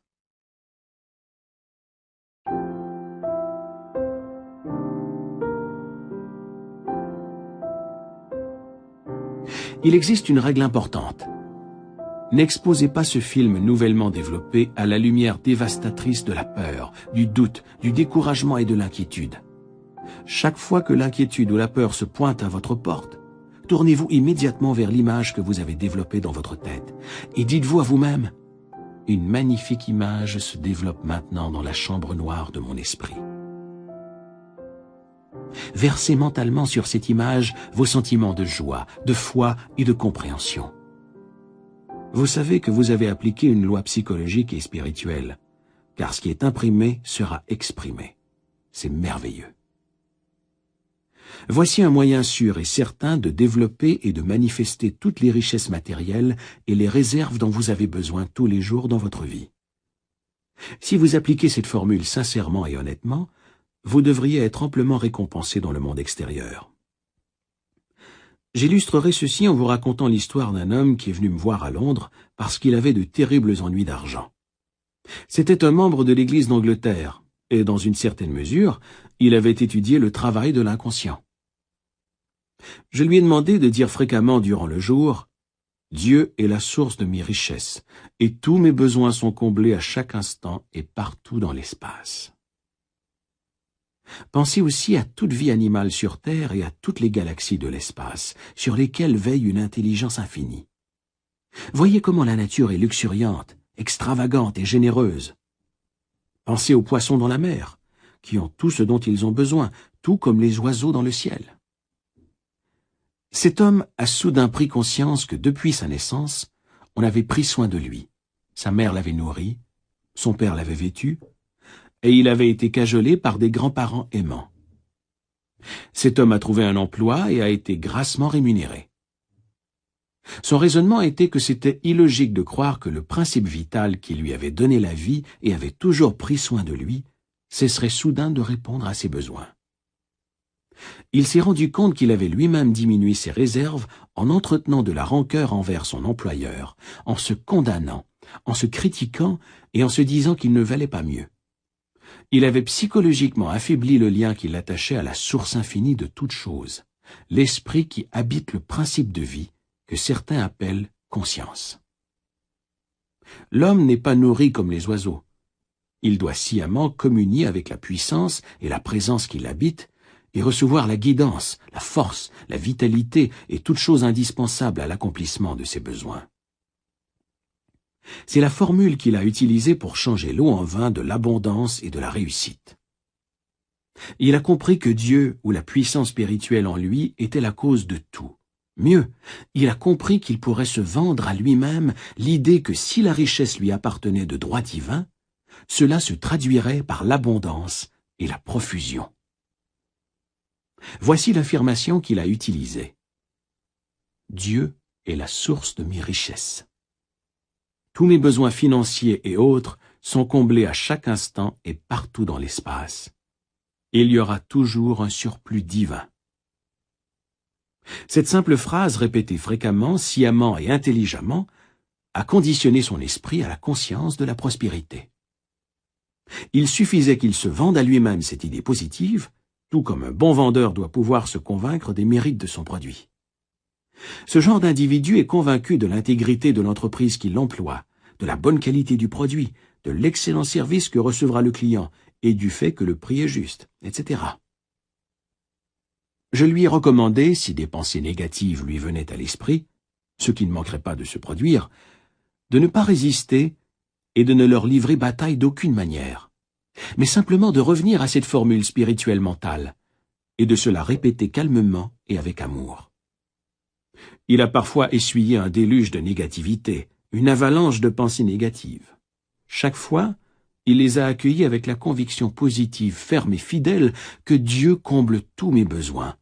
Il y aura toujours un surplus divin dans ma vie. Il répétait ceci au volant de sa voiture et en vaquant à ses occupations, pendant qu'une foule de pensées négatives telles que « c'est sans espoir, tu es fauché » s'immisçaient dans son esprit régulièrement.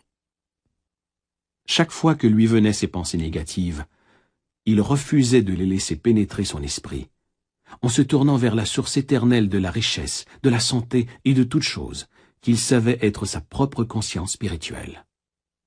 Avec assurance, il déclarait « Dieu est la source de ma richesse, et cette richesse est à moi maintenant. » Ou encore « Il y a une solution divine.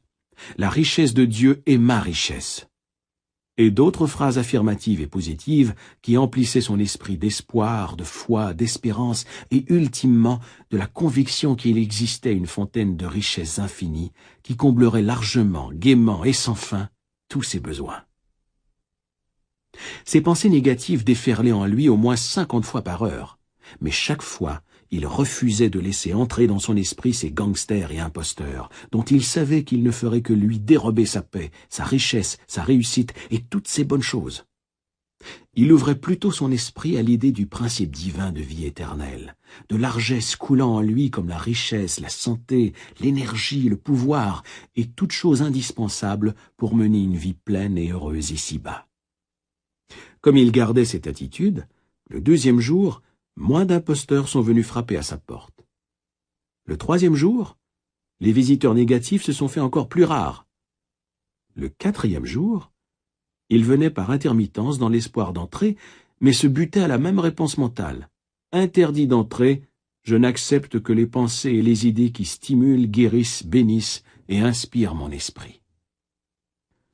Il a transformé sa conscience ou son esprit en une conscience de la richesse. Le prince de ce monde, Satan, est venu et n'a eu aucun pouvoir sur moi. Ce qui veut dire, il lui est venu des pensées négatives comme la peur, le manque, l'inquiétude, l'anxiété, mais son esprit a refusé de répondre. Il était immunisé, divinement intoxiqué et saisi d'une foi divine en une conscience toujours plus grande de la profusion et de l'abondance financière. Cet homme n'a pas tout perdu, pas plus qu'il n'a fait faillite. On lui a accordé une plus grande marge de crédit.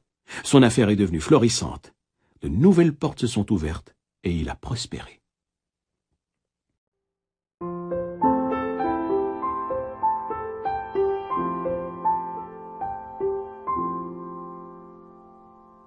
Rappelez-vous toujours, dans le processus de la prière, que vous devez rester fidèle à votre idéal, à votre objectif et à votre but. Nombreux sont ceux qui ne goûtent jamais à la richesse et à la réussite financière parce qu'ils prient de deux manières. Ils affirment que Dieu est leur source et qu'ils connaissent l'abondance divine. Mais quelques minutes plus tard, ils nient posséder des biens en affirmant « Je ne peux pas payer cette facture. Je ne peux pas me payer ceci, cela ou cet autre objet. » Ou alors ils se disent « La malchance me poursuit. Je n'arrive jamais à joindre les deux bouts. Je n'ai jamais assez d'argent pour m'en sortir. » De telles affirmations sont hautement destructrices et neutralisent vos prières positives. C'est ce que j'appelle prier de deux façons. Restez fidèle à votre plan ou à votre objectif. Restez fidèle à votre reconnaissance de la puissance spirituelle. Cessez de faire des mariages négatifs, c'est-à-dire de vous unir à des idées, à des peurs et à des inquiétudes négatives. La prière est comme un capitaine à la barre de son bateau. Vous devez avoir une destination. Vous devez savoir où vous allez. Le capitaine du bateau, connaissant les lois de la navigation, établit son parcours en conséquence. Si des tempêtes et des vagues déchaînées détournent le bateau de son objectif, il rectifiera calmement le cap. Vous êtes le capitaine à bord. Vous donnez les ordres sous forme de pensées, de sentiments, d'opinions, de croyances, d'humeurs et de signaux mentaux. Gardez l'œil sur la barre. Vous allez là où est votre vision. Alors cessez de regarder les obstacles, délais et empêchements qui vous feraient changer de cap. Soyez ferme et positif. Décidez où vous allez. Sachez que votre attitude mentale est le bateau qui vous fera passer du sentiment de manque et de limitation au sentiment d'opulence et à la croyance en l'indéfectible loi de Dieu qui travaille pour vous. Quimby, qui était médecin, de même qu'un remarquable disciple et enseignant des lois mentales et spirituelles de l'esprit, disait « L'homme agit en fonction de ses croyances. » Qu'est-ce qui vous motive maintenant? Qu'est-ce qui détermine votre réaction à la vie? Voici la réponse. Vos idées, croyances et opinions activent votre esprit et vous conditionnent au point que vous devenez, comme Quimby l'affirmait, une expression de vos croyances. Ceci illustre la vérité de la déclaration de Quimby. L'homme est sa croyance exprimée. Voici une autre déclaration populaire de Quimby. Nos esprits s'entremêlent comme des atmosphères, et chacun a dans cette atmosphère son identité. Lorsque vous étiez enfant, vous étiez sujet aux humeurs, aux sentiments, aux croyances et à l'atmosphère mentale générale de la maison. Les peurs, anxiété, superstition, ainsi que la foi et les convictions religieuses de vos parents étaient imprimées dans votre esprit. Disons qu'un enfant a été élevé dans un foyer où régnait la pauvreté, où l'on n'avait pas ce qu'il fallait pour s'en sortir, financièrement parlant. Il entendait sans cesse ses parents se plaindre de manquer de tout et d'être limité. Vous pourriez dire, comme Andrew Salter, avec sa thérapie du réflexe conditionné, que cet enfant a été conditionné à la pauvreté. Le jeune homme peut avoir un complexe de pauvreté fondé sur les expériences, la formation et les croyances acquises durant l'enfance. Mais il peut s'élever au-dessus de n'importe quelle situation et se libérer. Ceci se fait grâce au pouvoir de la prière. J'ai connu un jeune homme de 17 ans qui était né à New York, dans un quartier appelé Cuisine de l'Enfer. Il était venu écouter des conférences que je donnais au Steinway Hall à New York. Ce garçon s'est rendu compte qu'il avait été victime d'une forme de pensée négative et destructrice, et que s'il ne réorientait pas son esprit dans des canaux constructifs, il se laisserait envahir et contrôler par l'esprit du monde, avec ses peurs, ses échecs, ses haines et ses jalousies. L'homme fait subir aux autres ce que les autres lui font subir. La raison veut, comme le savait Quimby, que si l'humain ne prend pas soin de sa propre maison, esprit, la propagande, les fausses croyances, les peurs et les inquiétudes du monde phénoménal agiront sur lui comme un envoûtement hypnotique. Nous sommes immergés dans une mentalité qui croit à la maladie, à la mort, à la malchance, aux accidents, aux échecs, aux épidémies et à divers désastres. Suivez la recommandation biblique. Sortez d'au milieu d'eux et séparez-vous. Identifiez-vous mentalement et émotionnellement aux vérités éternelles qui ont résisté au test du temps. Ce jeune homme a décidé de se faire son propre plan. Il a décidé de prendre la voie royale de la richesse en acceptant l'abondance divine ici et maintenant et d'emplir son esprit des perceptions et concepts spirituels. Il savait en agissant ainsi qu'il chasserait immédiatement de son esprit tous les schémas négatifs. Il a opté pour un processus simple appelé imagination scientifique. Il avait une voix merveilleuse, mais il ne l'avait jamais cultivée. Je lui ai dit que l'image sur laquelle il ferait porter son attention se développerait au plus profond de son esprit et finirait par s'y imprimer. Il a compris qu'il s'agissait d'une loi de l'esprit, la loi d'action et réaction, c'est-à-dire de la réponse de l'esprit profond à l'image mentale que l'on garde à la conscience. Ce jeune homme s'assoyait calmement dans sa chambre, détendait tout son corps et s'imaginait très nettement en train de chanter devant un microphone. En fait, il cherchait la sensation de l'instrument. Il m'entendait le féliciter pour le merveilleux contrat qu'il venait de décrocher et lui dire combien sa voix était magnifique.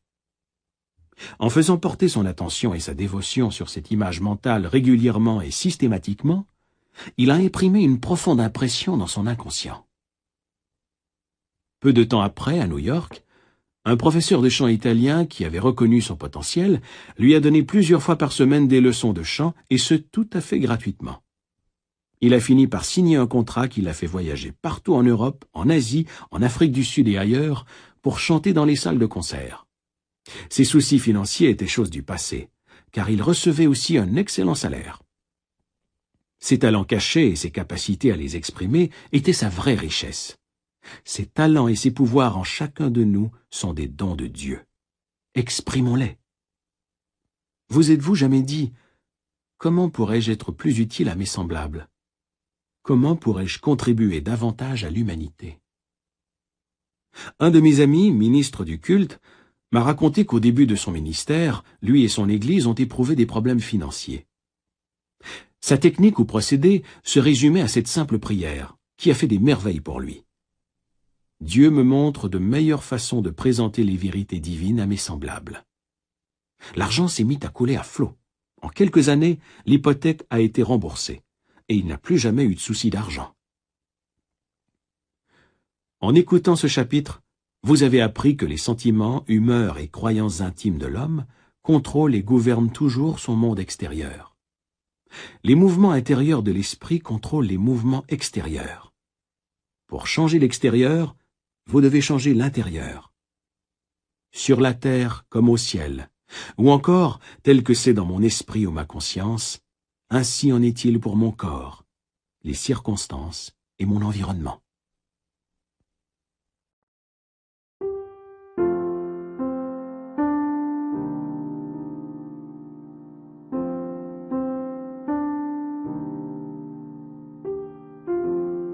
La Bible dit « Tout ce qui est voilé sera dévoilé, tout ce qui est caché sera connu. » Par exemple, si vous êtes malade, vous révélez un modèle mental et émotionnel qui en est la cause.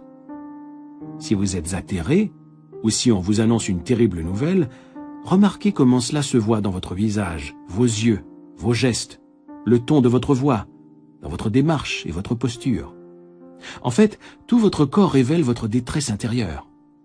Vous pourriez bien sûr, par une discipline mentale et la prière, rester absolument stoïque, serein et calme, refusant de trahir vos sentiments cachés ou votre état mental. Vous pourriez commander aux muscles de votre corps de se détendre, de rester calme et immobile. Ils seraient obligés de vous obéir. Vos yeux, votre visage et vos lèvres ne montreraient aucun signe de chagrin, de colère ou d'abattement. D'un autre côté, avec un peu de discipline, à travers la prière et la méditation, vous pourriez renverser complètement la situation. Même si vous aviez reçu des nouvelles bouleversantes, sans égard à la gravité de leur nature, vous pourriez vous montrer joyeux, en paix, détendu, afficher votre nature enjouée et vive. Personne ne saurait jamais que vous venez de recevoir des nouvelles catastrophiques. Peu importe le genre de nouvelles que vous recevrez aujourd'hui, vous pourriez vous mettre devant votre miroir, regarder votre visage, vos lèvres, vos yeux et vos gestes, tout en disant et en imaginant que vous venez d'apprendre que vous avez hérité d'une énorme fortune. Mettez-vous en scène. Ressentez cette nouvelle incroyable. Soyez excité à cette idée. Et remarquez comment tout votre corps répond à cette excitation intérieure.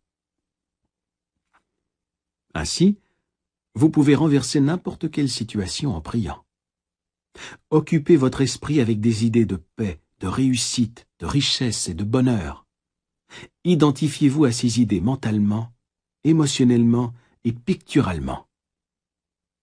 Visualisez une image de vous-même telle que vous voudriez être. Retenez bien cette image. Maintenez-la avec joie, foi et espoir. À la fin, vous ferez l'expérience de sa manifestation. J'avais l'habitude de dire aux gens qui me consultaient à propos de leur manque financier d'épouser la richesse. Certains comprenaient ce que je voulais dire, d'autres pas. Comme tous ceux qui étudient la Bible le savent, votre vie est ce à quoi vous êtes mentalement lié, ce à quoi vous êtes marié, ou ce avec quoi vous ne faites qu'un. Autrement dit, ce que vous concevez et ce en quoi vous croyez, vous le mettez au monde. Si vous croyez que le monde est froid, cruel et dur, que la vie est un œil pour œil, dent pour dent, c'est votre conception. Vous êtes marié à cette idée, et ce mariage fera des petits, voire des problèmes. Les enfants qui naîtront d'un tel mariage mental ou d'une telle croyance seront vos expériences, vos situations et circonstances, combinées à tous les autres événements de votre vie. Toutes vos expériences et vos réactions devant la vie seront à l'image des idées qui ont présidé à leur naissance. Regardez les nombreuses pensées dont la peur, le doute, l'anxiété, la critique, la jalousie et la colère, avec lesquelles vit l'homme moyen. Ces pensées causent des dommages dans son esprit. Épousez la richesse en déclarant, en ressentant et en croyant « Dieu comble tous mes besoins selon les richesses de sa gloire ». Ou encore, prenez la déclaration suivante et répétez-la encore et encore intentionnellement jusqu'à ce qu'elle conditionne votre conscience ou qu'elle fasse partie de votre méditation. Je m'exprime divinement et je suis merveilleusement récompensé. Ne répétez pas cette phrase comme un perroquet. Sachez que votre mode de pensée est gravé au plus profond de votre esprit et devient un état de conscience conditionné. Il faut que cette phrase devienne très significative pour vous. Mettez-y de la vie, de l'amour et des sentiments afin de la rendre vivante. Un jour, un des élèves de ma classe a ouvert un restaurant. Il m'a téléphoné en disant qu'il s'était marié à un restaurant. Il voulait dire qu'il avait la ferme intention de réussir, d'être diligent et persévérant, et de voir prospérer son affaire. La mariée de cet homme, son mental, était sa croyance dans la réalisation de son désir ou souhait. Identifiez-vous à votre objectif de vie, et cessez vos mariages mentaux avec la critique, la réprobation, la colère, la peur et l'inquiétude. Occupez-vous de l'idéal que vous vous êtes fixé, en étant rempli de foi et de confiance en l'inévitable loi de la prospérité et de la réussite. Vous n'arriverez à rien en aimant votre idéal pendant 1 minute et en le reniant la minute suivante. C'est comme de mélanger l'acide et l'ammoniac et d'obtenir une substance inerte. En suivant la voie royale de la richesse, vous devez être fidèle à l'idéal que vous vous êtes fixé, votre marié.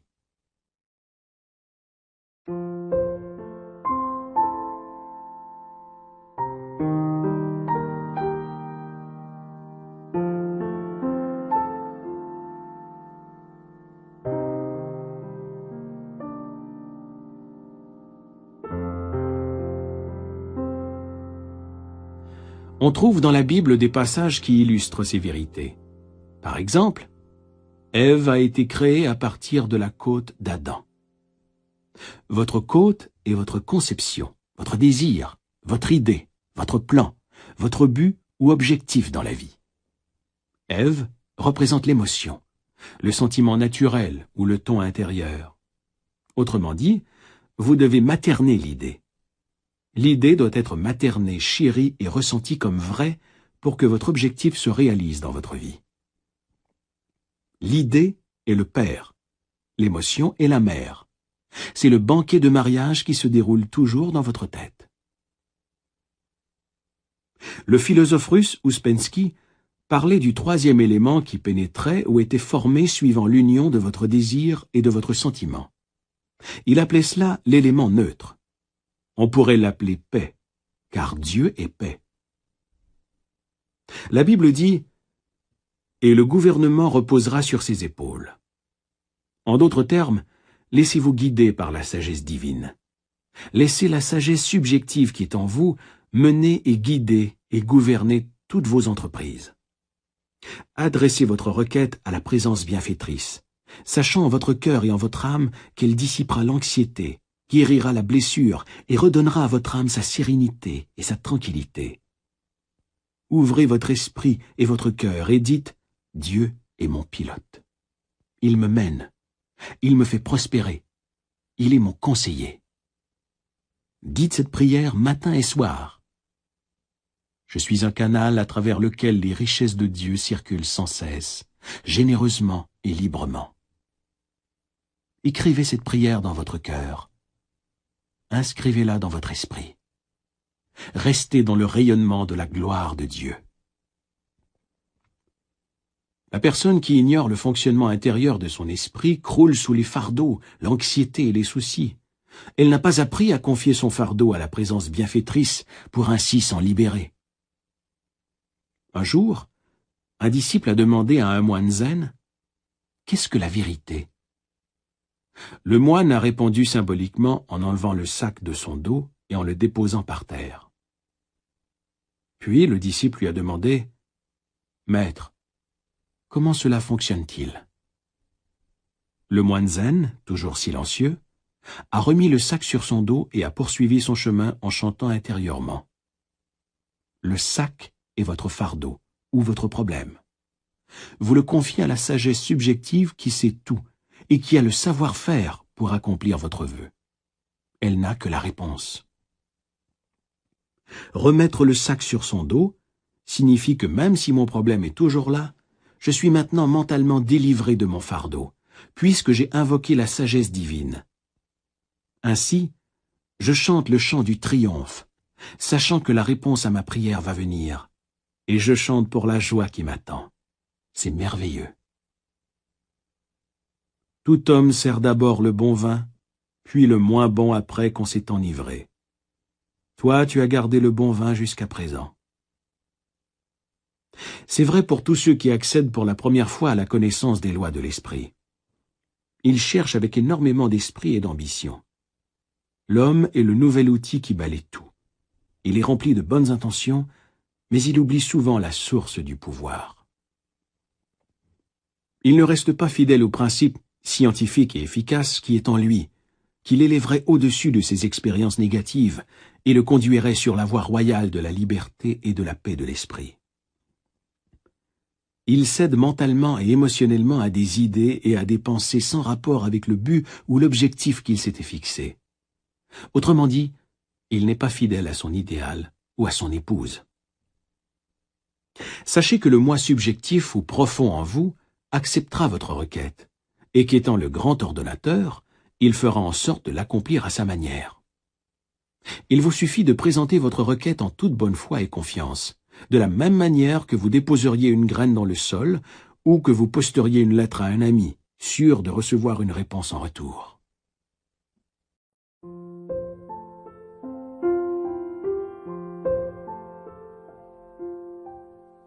Vous êtes-vous déjà tenu entre deux énormes rochers pour écouter l'écho de votre voix?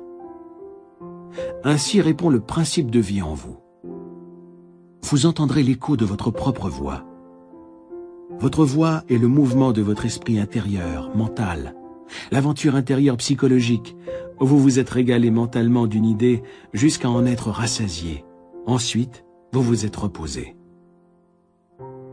Connaissant cette loi et la façon de l'utiliser, veillez à ne jamais vous saouler de pouvoir, d'arrogance, d'orgueil ou de suffisance. Utilisez la loi pour bénir, guérir, inspirer et élever les autres et vous-même. L'homme utilise la loi à mauvais escient, en tirant égoïstement avantage de ses semblables. Si vous le faites, vous vous blessez et vous vous exposez à des pertes.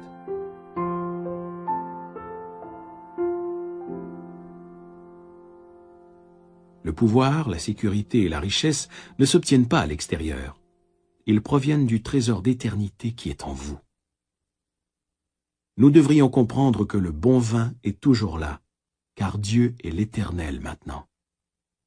Sans vous soucier de la situation actuelle, vous pouvez prouver que votre bien est toujours présent en vous détachant mentalement du problème, en le regardant de haut et en voyant aux affaires de votre Père. Regarder de haut, c'est visualiser votre bien, travailler à une nouvelle conception de vous-même, l'épouser et soutenir ce sentiment de bonheur en restant fidèle, rempli de foi en chacun de vos pas, en sachant que le vin de l'allégresse, la prière exaucée est pour bientôt. Voici venu le jour du salut. Le royaume des cieux est à portée de main. Tu as gardé le bon vin jusqu'à présent. Vous pouvez, dès ce moment, voyager psychologiquement dans votre esprit et entrer mentalement à travers l'imagination divine, dans n'importe quel état que vous désirez. La richesse, la santé ou l'invention que vous voulez faire connaître, tout cela est invisible au début. Tout vient de l'invisible. Vous devez subjectivement posséder la richesse avant de pouvoir être riche objectivement. Le sentiment de richesse produit la richesse, car la richesse est un état de conscience. Un état de conscience est ce que vous pensez, ressentez, croyez et acceptez mentalement. En Californie, une enseignante qui gagnait un modeste salaire a un jour vu dans une vitrine un magnifique manteau d'hermine qui coûtait une fortune. Elle a dit « Cela me prendrait des années pour économiser cette somme. Je ne pourrais jamais me le permettre. Oh, que j'aimerais l'avoir !» Elle avait l'habitude de venir à mes conférences le dimanche matin. En cessant d'épouser ses idées négatives, elle a appris qu'il pourrait avoir un manteau, une voiture ou tout ce qu'elle désirait, sans causer de tort à personne. Je lui ai dit de s'imaginer portant ce manteau, de sentir la douceur de sa fourrure sur sa peau. Elle a commencé à utiliser le pouvoir de son imagination le soir avant de s'endormir. Elle mettait son manteau imaginaire, le caressait comme une enfant caresse sa poupée. Elle a continué à le faire et a fini par sentir l'excitation. Elle se couchait tous les soirs vêtue de son manteau imaginaire, heureuse de le posséder. 3 mois ont passé sans que rien ne se produise. Elle était sur le point de laisser tomber quand elle s'est rappelée que c'est la persévérance qui compte. Celui qui persévère jusqu'à la fin sera sauvé. Autrement dit, celui qui ne renonce pas, mais qui reste dans le parfum de sa présence, trouvera la solution. La réponse vient à celui qui marche dans la conviction du « c'est fait ». Vous êtes toujours le parfum de sa présence lorsque vous demeurez dans l'esprit du bonheur, de la joie, de l'attente, sachant que votre bien finira par arriver. Vous l'avez vu dans l'invisible, et vous savez que vous le verrez dans le visible. La suite de la scène que cette enseignante se repassait en esprit est intéressante. Un dimanche matin, après une de mes conférences, un homme lui a accidentellement marché sur les orteils, lui a présenté ses excuses, lui a demandé où elle vivait et lui a offert de la déposer chez elle. Elle a accepté avec plaisir. Peu de temps après, il a demandé en mariage, lui a offert un magnifique diamant et lui a dit « J'ai vu le plus beau manteau de fourrure, il tirait à ravir. » C'était le manteau qu'elle avait admiré 3 mois auparavant. Le vendeur leur a dit qu'au moins 100 femmes riches avaient regardé ce manteau avec convoitise, mais que pour une raison ou une autre, elle en avait choisi un autre. Partant de votre capacité à faire des choix, imaginez la réalité de ce que vous avez choisi. Avec la foi et la persévérance, vous pouvez atteindre votre objectif dans la vie. Toutes les richesses du ciel sont en vous ici et maintenant, dans l'attente d'être libérées. Paix, joie, amour, guidance, inspiration, bonne volonté et abondance, tout cela existe maintenant. Pour exprimer les richesses de Dieu, il vous suffit d'oublier votre situation actuelle, vos limitations, d'entrer dans votre vision ou image mentale, et de permettre à ce sentiment joyeux et heureux de ne faire qu'un avec votre idéal. Ayant vu et senti votre bien dans des moments de grande exaltation, vous savez que d'ici peu, vous verrez votre idéal objectivement en traversant le temps et l'espace. Dedans comme dehors, au-dessus comme en dessous, au ciel comme sur terre. Autrement dit, vous verrez vos croyances se réaliser.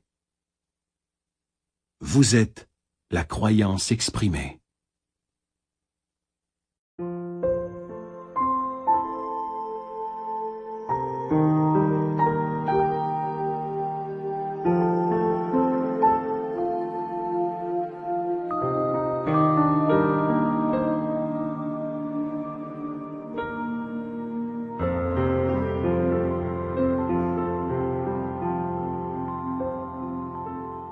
ADA Audio vous a présenté « Comment attirer l'argent » par Joseph Murphy. À la narration, Tristan Harvey. Traduction, Laurette Terrien. Révision, Nicolas Pinard. Réalisation, musique et enregistrement, Louis Lachance, assisté de Nicolas Pinard.